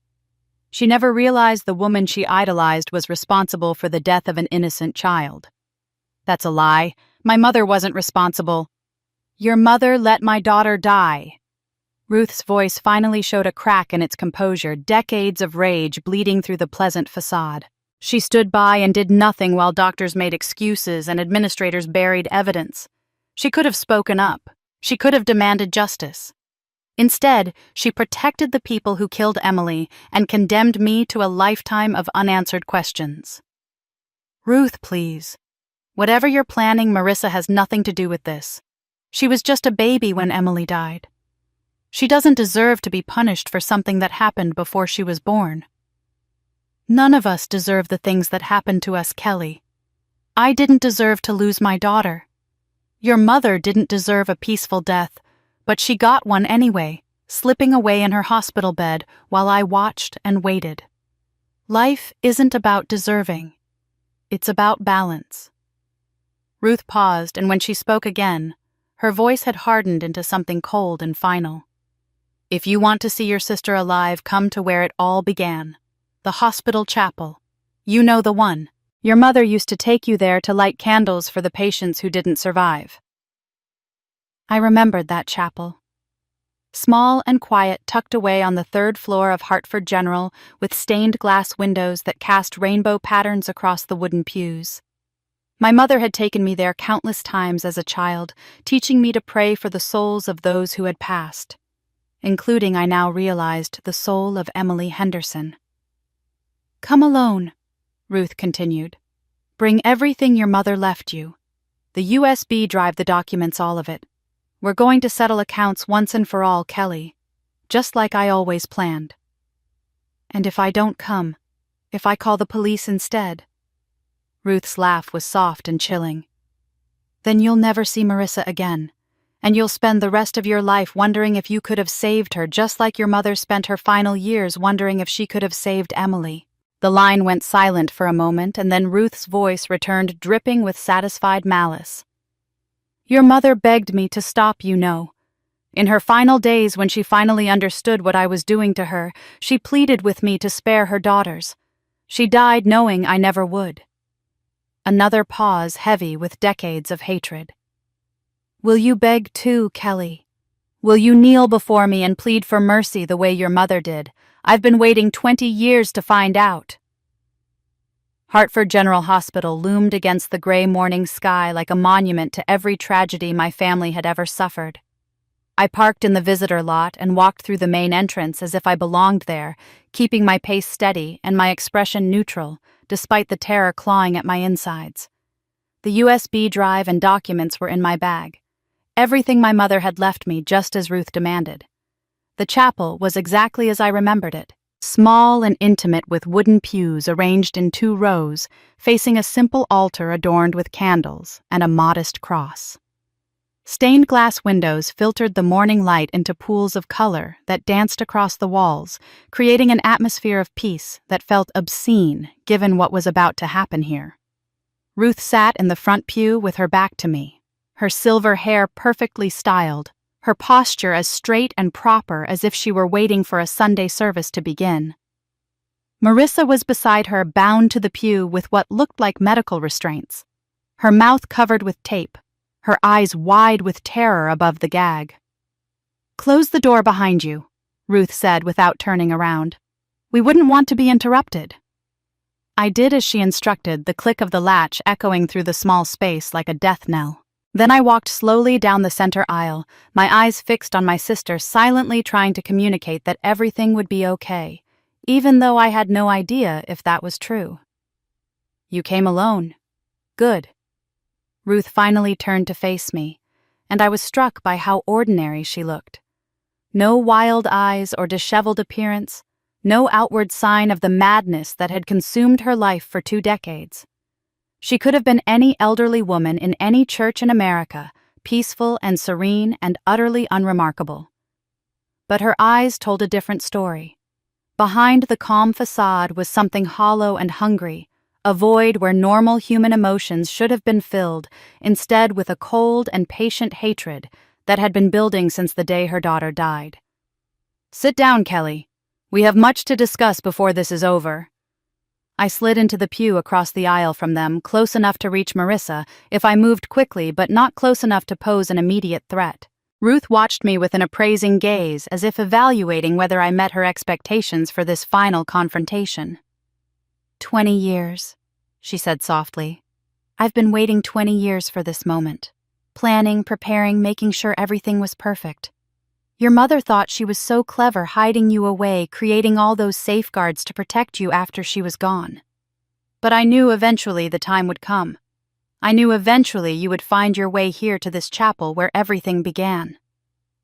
This is where my mother used to bring me to pray for the patients who died. Including my Emily." Ruth's voice trembled slightly on her daughter's name. "Your mother lit candles for her every week for months after she passed. I used to watch from the back of the chapel, hidden in the shadows, wondering if Eleanor truly felt remorse for what she had done, or if those prayers were just empty gestures to ease her guilty conscience. My mother wasn't responsible for Emily's death. She was a nurse, not a doctor. She didn't make the decisions that... She could have stopped it. Ruth's composure cracked, revealing the raw wound beneath. She knew Dr. Harrison was incompetent. She knew he was making mistakes. But she stayed silent because she was afraid of losing her job, afraid of the powerful people who protected him. My daughter died because your mother was a coward. I thought about my mother's diary, about the guilt she had carried for years over her silence. Ruth wasn't entirely wrong. My mother had failed to speak up when it mattered, had prioritized her career over her conscience. But that failure, as terrible as it was, didn't justify 20 years of systematic destruction. What happened to Emily was a tragedy, I said carefully. But destroying my family won't bring her back. It won't give you justice or peace or anything except more emptiness. Ruth laughed, a hollow sound that echoed off the chapel walls. You think I don't know that? You think I haven't spent every day of the last 20 years aware that nothing I do will ever fill the hole Emily left behind? She rose from her pew and began pacing the small space, her movements agitated now, the calm facade crumbling. I knew from the beginning that revenge wouldn't heal me, but it was the only thing that kept me alive, the only thing that gave me a reason to wake up every morning. She stopped in front of the altar, her back to the stained glass windows, her face half illuminated by the colored light. Do you want to know the real truth, Kelly? The truth I've never told anyone, not even myself until recently. She didn't wait for my answer. I killed my daughter. Not the doctors, not the hospital, not your mother. Me. The confession hung in the air between us, so unexpected that I couldn't immediately process what she was saying. Emily was sick, but there was a treatment available. An experimental procedure that might have saved her life. The doctors recommended it.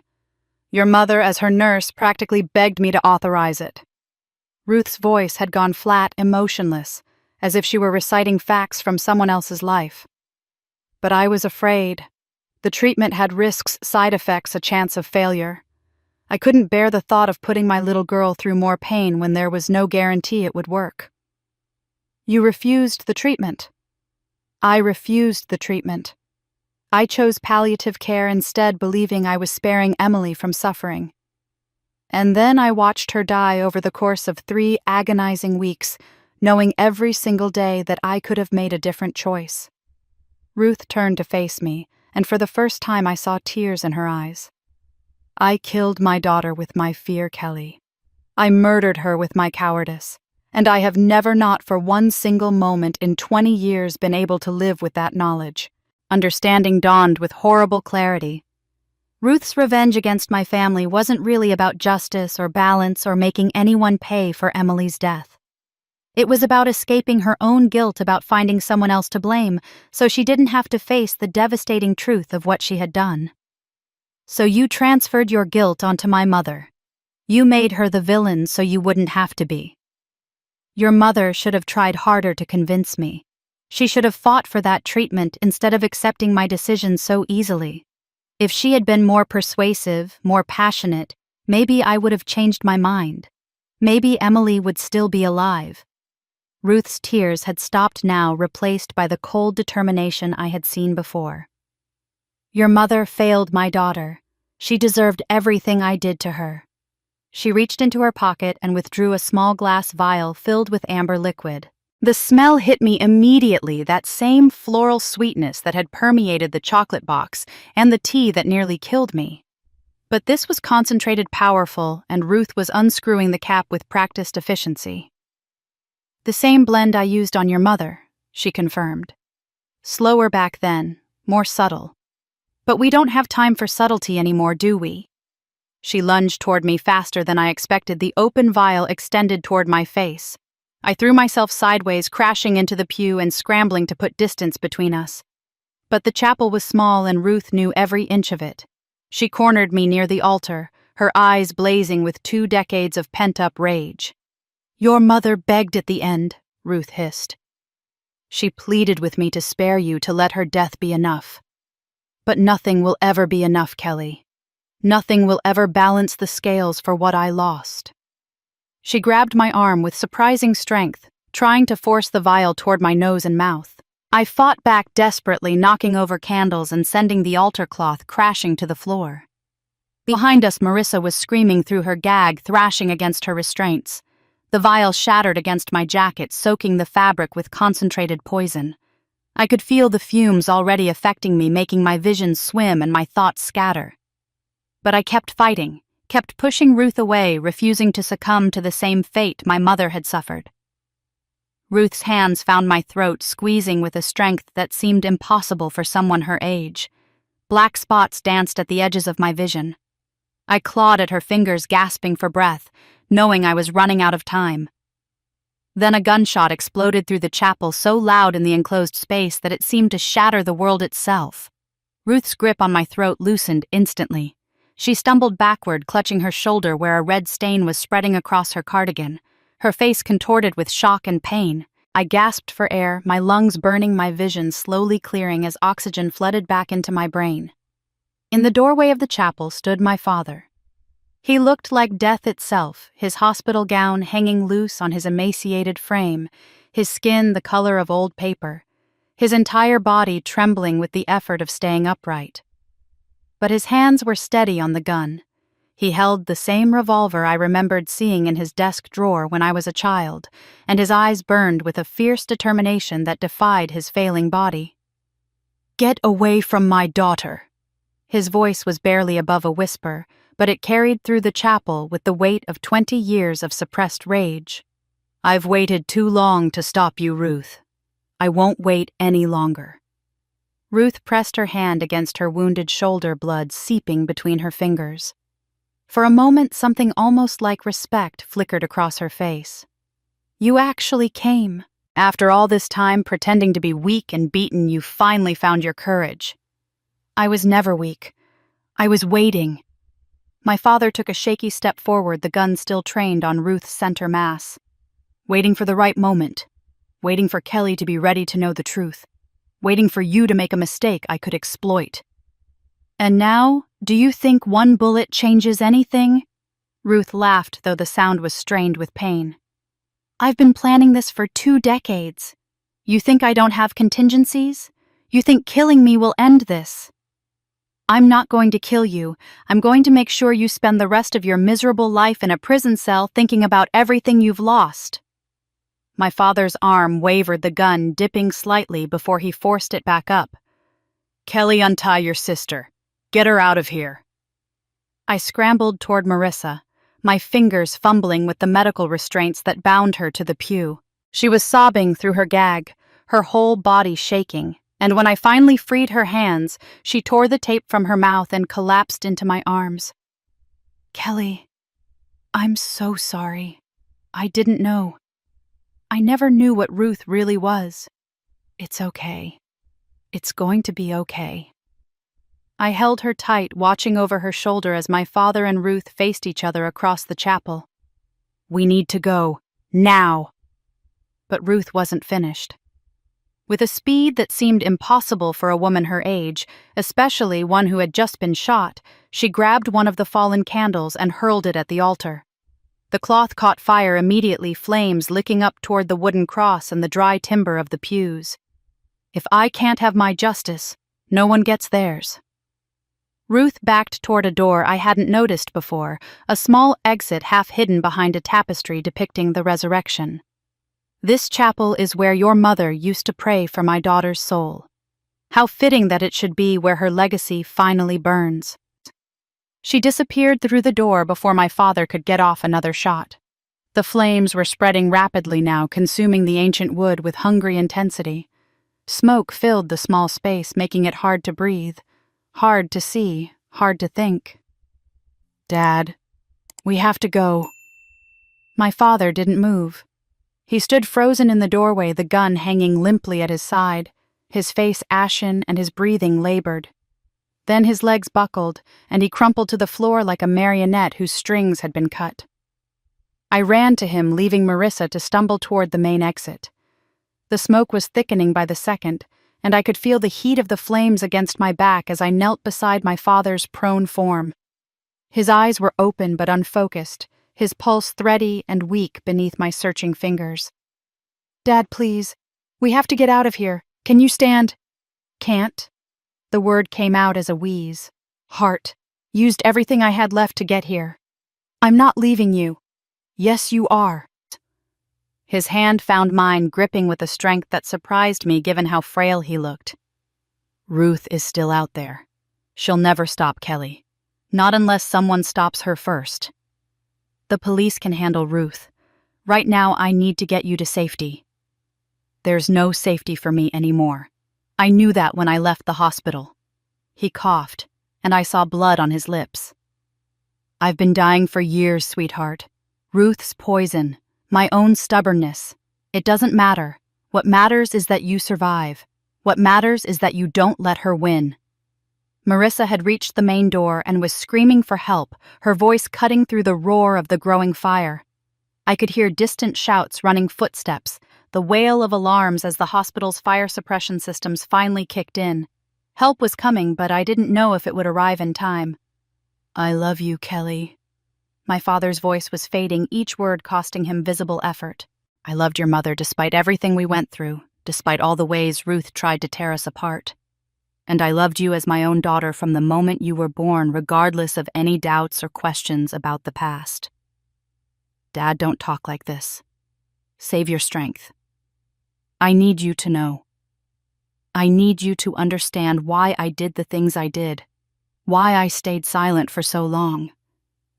Tears were streaming down his cheeks, cutting tracks through the soot that had settled on his face. "I was afraid, not just of Ruth, but of losing you.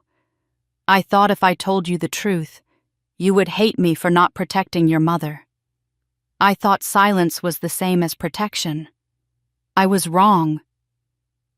The smoke was so thick now I could barely see his face. I pulled my jacket over my nose and mouth, trying to filter out the worst of it, but my lungs were burning and my eyes were streaming. We were running out of time. "Don't become like Ruth." My father's grip tightened on my hand. "Promise me, Kelly.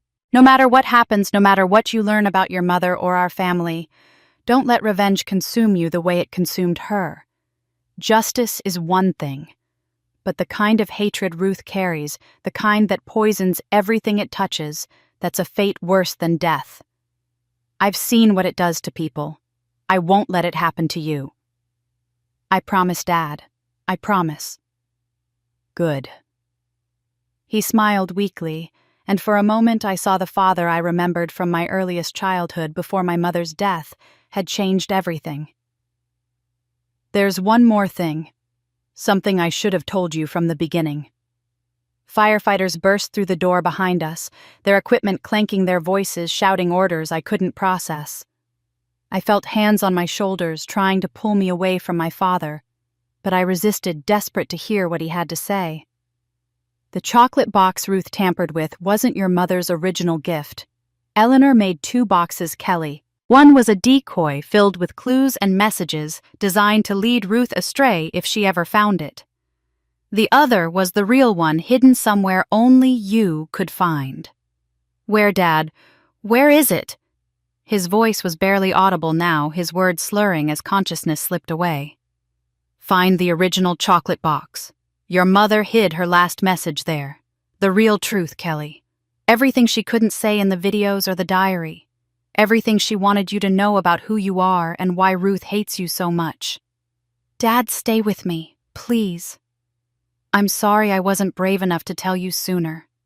His hand went limp in mine. "I'm sorry for all of it. Tell Marissa I love her. Tell her none of this was her fault." The firefighters pulled me away as paramedics rushed in with a stretcher. I watched them work on my father through a haze of smoke and tears, my heart breaking with each compression they performed on his chest. Each breath they forced into his failing lungs. He had spent his final reserves of strength tracking me to this chapel. He had faced down the woman who had been slowly killing him for years. He had saved my life at the cost of his own, and his last words had been an apology for not being brave enough. I had never known a braver man in my life. My father died in the ambulance on the way to the emergency room. The paramedics worked on him for 17 minutes, refusing to give up, even when the monitors showed nothing but flat lines. But in the end, his heart simply couldn't withstand the strain he had put it through. He had known when he left his hospital bed that he wouldn't be coming back. He had made his choice, and he had made it for me. Marissa and I sat together in the emergency room waiting area covered in soot and ash, our clothes reeking of smoke, our faces streaked with tears we didn't bother to wipe away. Neither of us spoke. There was nothing to say that could possibly encompass the magnitude of what we had lost and what we had learned over the past week. Ruth had escaped. The police found traces of blood leading through the hospital's abandoned east wing, but the trail went cold near an old service entrance that had been sealed off years ago. She was injured, weakened, and without resources, but she was still out there somewhere. Still dangerous. Still consumed by the hatred that had driven her for 2 decades. A nurse approached us sometime after midnight, her expression sympathetic as she handed me a plastic bag containing my father's personal effects. His wallet, his watch, the wedding ring he had never stopped wearing despite everything that had happened between him and my mother, and a sealed envelope with my name written on the front in his familiar handwriting. I waited until Marissa had fallen asleep in her chair before opening it. The letter inside was dated 3 months ago, written during a period when my father must have sensed his time was running out. "My dearest Kelly," the letter began. "If you're reading this, then I've finally done what I should have done years ago. I've stopped hiding. I've stopped pretending that silence is the same as protection. And I've probably paid the price for my courage coming so late. I don't want you to grieve for me. I've been dying for a long time in more ways than one. Ruth's poison took my body, but my own fear and regret took something far more precious, the relationship I should have had with you and your sister. I wasted so many years keeping you at arm's length, convincing myself that distance was the only way to keep you safe. Now I understand that I was simply afraid of the truth, afraid of your judgment, afraid of losing you entirely if you ever learned what I had allowed to happen to your mother. Find closure, Kelly, but be careful what truths you seek. Some answers bring peace. Others only bring more pain. Your mother understood this better than anyone. She spent her final months deciding which secrets to reveal and which to take to her grave. Trust her judgment. Trust your own instincts. And when you finally learn everything, try to remember that all of us, your mother included, were doing the best we could with impossible choices. Don't repeat my mistakes. Don't spend your life drowning in regret and fear. Live boldly, love openly, and forgive yourself for the things you cannot change. That's what your mother would have wanted for you. It's what I want for you. There's one final gift I need to give you. In my wallet, you'll find a key to a safety deposit box at First National Bank on Maple Street. Inside is something your mother prepared for you, the real version of what Ruth corrupted. I kept it hidden all these years because I wasn't sure you were ready to see it. Now I know I was wrong. You've always been ready. I was the one who wasn't. I love you, Kelly. I always have from the first moment I held you in my arms. You are your mother's daughter in every way that matters, and I couldn't be prouder of the woman you've become. Your father. I read the letter 3 times before I noticed the small brass key taped to the bottom of the page. The bank didn't open until 9 in the morning, which gave me several hours to sit with Marissa in the hospital waiting room, watching the sun rise through grimy windows and wondering how everything had gone so wrong so quickly. Ruth was still missing. My father was dead. And somewhere in a safety deposit box across town was another piece of my mother's legacy waiting to reveal secrets I wasn't sure I wanted to know. Marissa insisted on coming with me when the bank finally opened. We must have looked like disaster survivors, still wearing our smoke-stained clothes, our hair tangled, and our eyes hollow with exhaustion. But the bank manager didn't comment on our appearance. He simply verified my identity, accepted the key my father had left me, and led us to the vault. The safety deposit box was smaller than the others I had opened over the past week, but somehow it felt heavier when I lifted the lid. Inside, wrapped in tissue paper that had yellowed with age, was a chocolate box. Not the poisoned version Ruth had sent me, not the tampered gift that had started this entire nightmare. This was the original, the one my mother had actually prepared 15 years ago, preserved exactly as she had left it. The wrapping paper was a soft lavender, my mother's favorite color. The ribbon was silk, slightly faded but still bearing the imprint of her careful bow.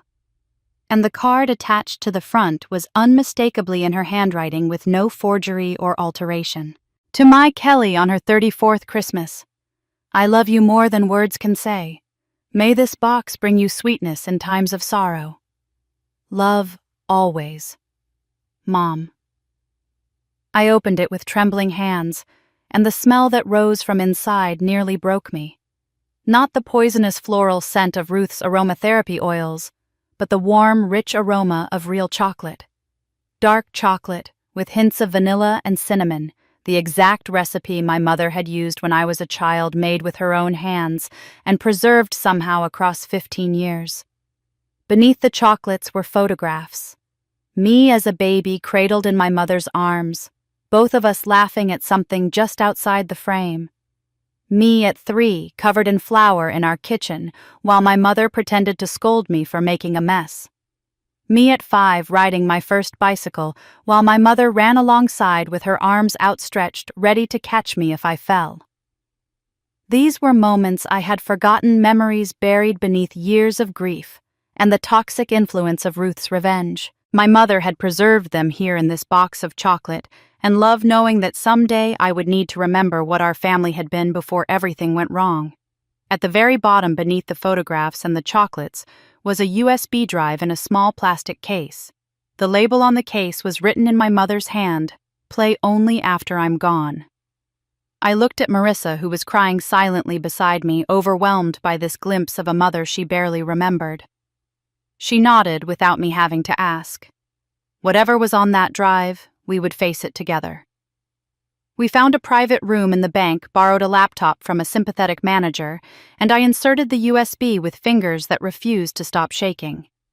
The screen flickered, and then my mother's face appeared, looking directly into the camera, with an expression of profound sadness and unwavering love.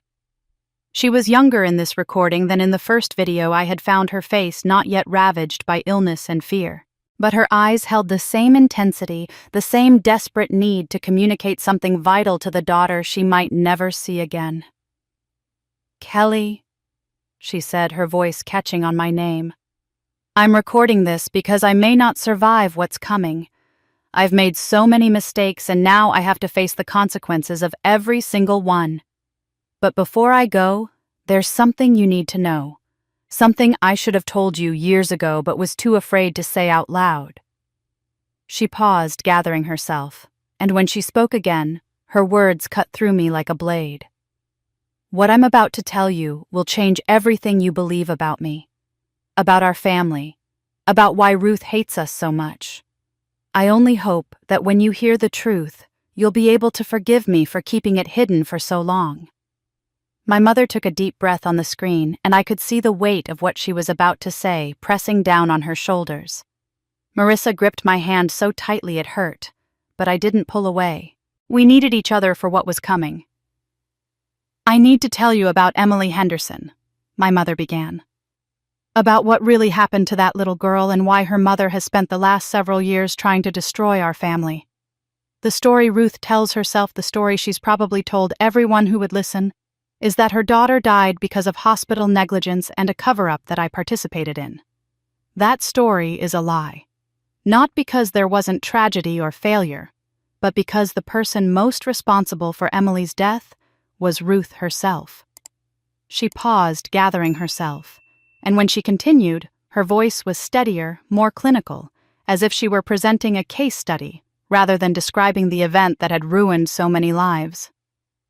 "Emily was 7 years old when she was admitted to Hartford General with what we initially thought was a severe respiratory infection. I was her primary nurse, and I fell in love with that little girl almost immediately. She was bright and brave and so determined to get better. She used to draw pictures for all the nurses and doctors thanking us for taking care of her. I still have some of those drawings, Kelly. I couldn't bear to throw them away. My mother's eyes glistened with unshed tears, but she pressed on. After a week of treatment, her condition wasn't improving the way we expected. The attending physician, Dr. Harrison, ran additional tests and discovered that Emily's illness was far more serious than we had initially diagnosed. She had a rare autoimmune condition that was attacking her lungs, and without aggressive intervention, she would likely die within months. I thought about Ruth's version of events, the story of negligent doctors and corrupt administrators covering up their mistakes. This was already different, already more complicated than the simple narrative of villainy Ruth had constructed. There was an experimental treatment available, a new immunotherapy protocol that had shown promising results in clinical trials, but hadn't yet received full FDA approval. Dr. Harrison believed Emily was an ideal candidate. The treatment was risky with significant side effects and no guarantee of success, but it offered a real chance at survival. Without it, Emily's prognosis was terminal. My mother's voice dropped, taking on a quality of profound regret. Ruth was presented with the choice: experimental treatment with all its uncertainties and potential complications, or palliative care to keep Emily comfortable during whatever time she had left. It was an impossible decision, the kind no parent should ever have to make. I watched Ruth struggle with it for 3 agonizing days, going back and forth, asking endless questions, trying to find certainty where none existed. "What did she decide?" Marissa whispered beside me, though we both already knew the answer. Ruth chose palliative care. She couldn't bear the thought of putting Emily through more suffering when there was no guarantee the treatment would work. She said she would rather have her daughter comfortable and at peace than fighting a battle that might destroy her before the disease did. My mother closed her eyes briefly. I understood her reasoning. Part of me even agreed with it. But another part of me, the part that had watched Emily draw those pictures and talk about what she wanted to be when she grew up, that part screamed that we had to try, that giving up without fighting was the real tragedy. But you didn't say that to Ruth. No, and that's my failure, Kelly. That's the thing I've never been able to forgive myself for. My mother's composure finally cracked and tears began streaming down her face. I should have fought harder. I should have found the right words to convince Ruth to try the treatment. I should have begged, pleaded, done whatever it took to make her see that Emily deserved a chance. But I was young and inexperienced and afraid of overstepping my boundaries. I was just a nurse. Who was I to challenge a mother's decision about her own child? She wiped her eyes with the back of her hand, struggling to continue. I let Ruth walk away from that meeting without challenging her choice. I told myself I was respecting her autonomy, her right to make decisions for her daughter. But the truth is, I was a coward. I was afraid of conflict, afraid of being blamed if the treatment failed, afraid of all the things that didn't matter compared to that little girl's life. Mom, you can't blame yourself for Ruth's decision. I can and I do, because I had information Ruth didn't have. I had seen patients respond to experimental treatments when everyone had given up hope. I had watched miracles happen in that hospital. Kelly and I didn't share that hope with Ruth when she needed it most. I let her believe that the choice was between certain suffering and peaceful decline, when the reality was far more nuanced. My mother took another shaky breath. Emily died 6 weeks later. She went peacefully, surrounded by family, exactly as Ruth had wanted. But in those final weeks, Ruth began to change. She started asking questions about the experimental treatment, researching it on her own, discovering the success stories I should have told her about. And when Emily finally passed, Ruth looked at me with something I'll never forget. Not grief, not sorrow, rage.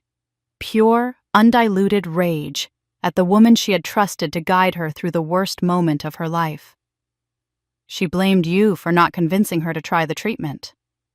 She blamed me for everything, for not fighting harder, for not giving her hope when she needed it, for letting her make a decision she couldn't live with. My mother's voice hardened slightly. But here's the truth. Ruth will never accept Kelly. I didn't make that choice. She did. She was Emily's mother. She had all the information. She consulted with multiple doctors. And she chose palliative care because she was afraid. Not because I failed to convince her, but because she couldn't face the uncertainty of fighting for her daughter's life. Ruth transferred her guilt onto you. Exactly. Because accepting responsibility for Emily's death would have destroyed her. She needed someone else to blame, someone she could hate, someone whose destruction might somehow balance the scales of a universe that had taken her child. I became that person. And for a long time, Kelly, I accepted that role. Because part of me believed I deserved it. My mother leaned closer to the camera, her eyes intense with the need to be understood. I tried to give Ruth what she couldn't give herself: forgiveness. Years after Emily's death, when I first realized Ruth was watching our family, I went to her. I sat in her living room and I told her I was sorry. Sorry for not fighting harder. Sorry for her loss. Sorry for whatever role I played in her pain. I offered her the absolution she had been seeking through her hatred, hoping that maybe if she could forgive me, she could begin to forgive herself. What did she say? She threw me out of her house. She screamed that my apology was meaningless, that nothing I said could bring Emily back, that she would never stop until I understood what it felt like to lose a daughter. My mother's voice dropped to almost a whisper. That's when I knew Ruth wasn't seeking justice. She was seeking annihilation. Not just mine, but her own. She had killed her own heart to survive Emily's death, and now all that was left was the hatred she had built to fill the void. The video flickered slightly, and my mother glanced over her shoulder at something off camera. When she turned back, her expression had changed. Fear had crept into her eyes, replacing the sorrow and regret. I don't have much time left, Kelly. Ruth is getting closer. I can feel her circling, preparing for whatever final act she has planned.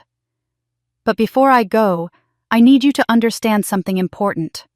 She leaned so close to the camera that her face filled the entire frame. Don't hate Ruth. I know that seems impossible after everything she's done, everything she's taken from you. But hatred is what destroyed her.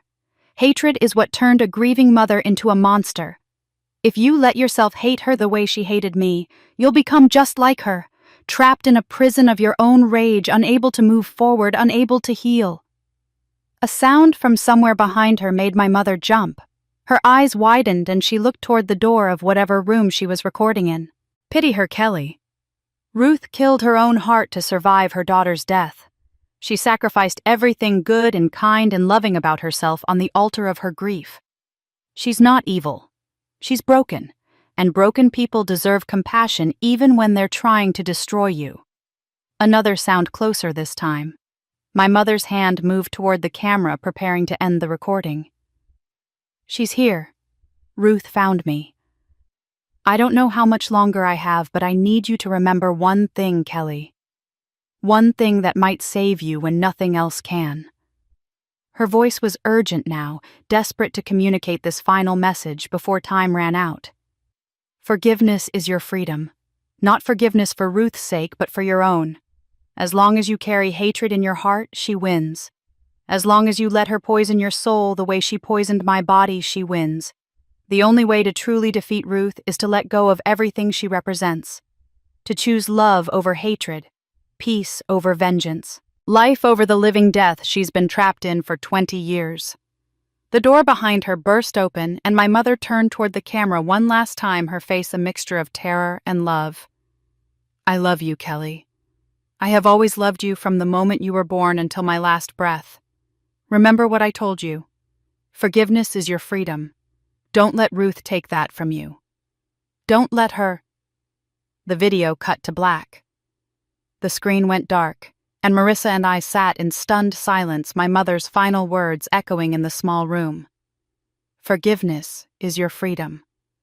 I didn't know if I was capable of such mercy, but I knew I owed it to my mother to try.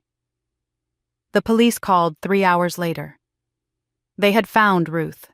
She was in the hospital basement in a storage room that hadn't been used in decades, huddled behind rusted medical equipment, with her hand pressed against her wounded shoulder.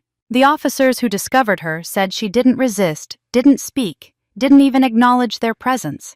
She just sat there clutching something to her chest, staring at nothing. I asked to see her before they took her away. The detective in charge hesitated, citing regulations and safety concerns, but something in my face must have convinced him. He led me through the hospital's labyrinthine corridors to the basement entrance, where 2 officers stood guard outside the storage room door. Ruth looked up when I entered, and for a moment, I didn't recognize her. The terrifying mastermind who had orchestrated my family's destruction was gone, replaced by a frail old woman with hollow eyes and trembling hands. Blood had soaked through the makeshift bandage on her shoulder, and her silver hair hung in disheveled strands around her face. She looked ancient. She looked broken. She looked like exactly what she was, a mother who had lost everything and chosen hatred over healing. In her hands was a photograph worn soft from years of handling. Emily, her daughter, the child whose death had set all of this in motion. "I signed the form," Ruth said, her voice barely audible. "They gave me a choice, and I chose wrong. I was so scared of watching her suffer through that treatment. So scared of getting my hopes up only to have them crushed. I thought I was protecting her from pain." Tears streamed down her weathered cheeks. "She died asking me why it hurt. Why does it hurt Mommy?" Those were her last words, and I couldn't answer her, Kelly. I couldn't tell her that it hurt because her mother was a coward. I lowered myself to the floor across from her, close enough to see the photograph clearly. Emily had been beautiful, dark curls and bright eyes and a smile that seemed to light up the faded image even now, decades after it was taken. "I needed someone to blame," Ruth continued, her words tumbling out in a rush of confession. "Because if it was just me, if I was the only one responsible, then Emily died for nothing. She died because her mother was too weak to fight for her. I couldn't live with that, Kelly. So I found your mother and I made her carry my guilt. I told myself she should have convinced me to try the treatment. I told myself she failed Emily too. And the more I believed it, the easier it became to hate her." 20 years, I said softly. "You spent 20 years destroying my family. And it brought me nothing." Ruth's voice cracked completely. "I thought if I could balance the scales, if I could make your mother suffer the way I suffered, maybe the pain would finally stop. But it never did. Every night I still see Emily's face. Every night I still hear her asking why. Your mother is dead. Your father is dead. I've taken everything from you. And I feel nothing, Kelly. Nothing except the same emptiness I've felt since the day I signed that form." She looked at me, then really looked at me, and I saw the full depth of her despair. This woman had murdered my mother, poisoned my father, tried to kill me. She had destroyed lives and shattered families and orchestrated 2 decades of systematic revenge, and none of it had healed her. None of it had brought Emily back. The balance she sought was an illusion, a lie she told herself to justify the monster she had become. "Your mother offered me forgiveness once," Ruth whispered. "She came to my house and said she was sorry. She gave me a chance to let go of my hatred and choose something different. But I was too broken to accept it, too far gone to see that she was offering me the only thing that could have saved me." Her hollow eyes met mine, and her voice dropped to barely a breath. "Don't make my mistake, Kelly. Let me go. Let all of this go, before it destroys you the way it destroyed me." I stood up slowly, looking down at the woman who had taken everything from me. My mother. My father. 15 years of peace that could have been filled with love instead of secrets and fear. Part of me wanted to hurt her to make her feel even a fraction of the pain she had caused, but my mother's voice echoed in my mind, cutting through the rage. "Forgiveness is your freedom." I walked out of that storage room and handed the detective everything I had collected. The photographs from Tom's archive, the documents from my father's safety deposit box, the recordings and evidence that painted a complete picture of Ruth Henderson's 20-year campaign of systematic destruction. I let the justice system do what it was designed to do. Ruth was arrested and charged with 2 counts of murder, multiple counts of attempted murder conspiracy, and a dozen other crimes that would keep her in prison for the rest of her natural life. But the judge, recognizing the profound psychological damage that had driven her actions, ordered that she receive psychiatric treatment alongside her incarceration. It wasn't mercy exactly. It was acknowledgement that Ruth had been as much a victim of her own hatred as anyone else. 1 month later, I walked through the gates of the state correctional facility and asked to see her. She looked smaller than I remembered, diminished by the institutional clothing and the harsh fluorescent lighting. When she saw me enter the visitation room, something flickered across her face. Fear, perhaps, or maybe hope. "I didn't think you'd come," she said as I sat down across from her. Neither did I. I folded my hands on the table between us, searching for words I had practiced 100 times but still didn't know how to say. "I'm not here to gloat, Ruth. I'm not here for revenge or closure or any of the things you might expect." "Then why?" "Because my mother never got to finish what she started. She offered you forgiveness once and you rejected it. But she would have kept trying. She would have kept reaching out, kept looking for a way to break through your hatred, because that's who she was." I met Ruth's eyes steadily. "I'm here to finish what she couldn't." Ruth's face crumpled, and for a moment I saw the woman she might have been if grief hadn't twisted her into something unrecognizable. "I forgive you," I said. "Not because you deserve it. Not because what you did was justified or understandable or anything other than monstrous. I forgive you because I refuse to carry your hatred inside me for the rest of my life. My mother died protecting me from you. I will honor her sacrifice by living free." Ruth began to weep. Not the calculated tears of manipulation I had seen before, but deep, racking sobs that shook her entire body. She cried for Emily. She cried for my mother. She cried for the woman she had been before hatred consumed her soul. And somewhere in those tears, I saw something I had never expected to see. Release. Spring came early that year. The snow melted in March, and by April the cemetery where my parents were buried had transformed into a garden of new growth. I stood before their headstones on a warm afternoon, the original chocolate box cradled in my arms, my mother's wedding ring warm against my chest where I wore it on a chain. "I understand now," I said to the silent graves. "Both of you.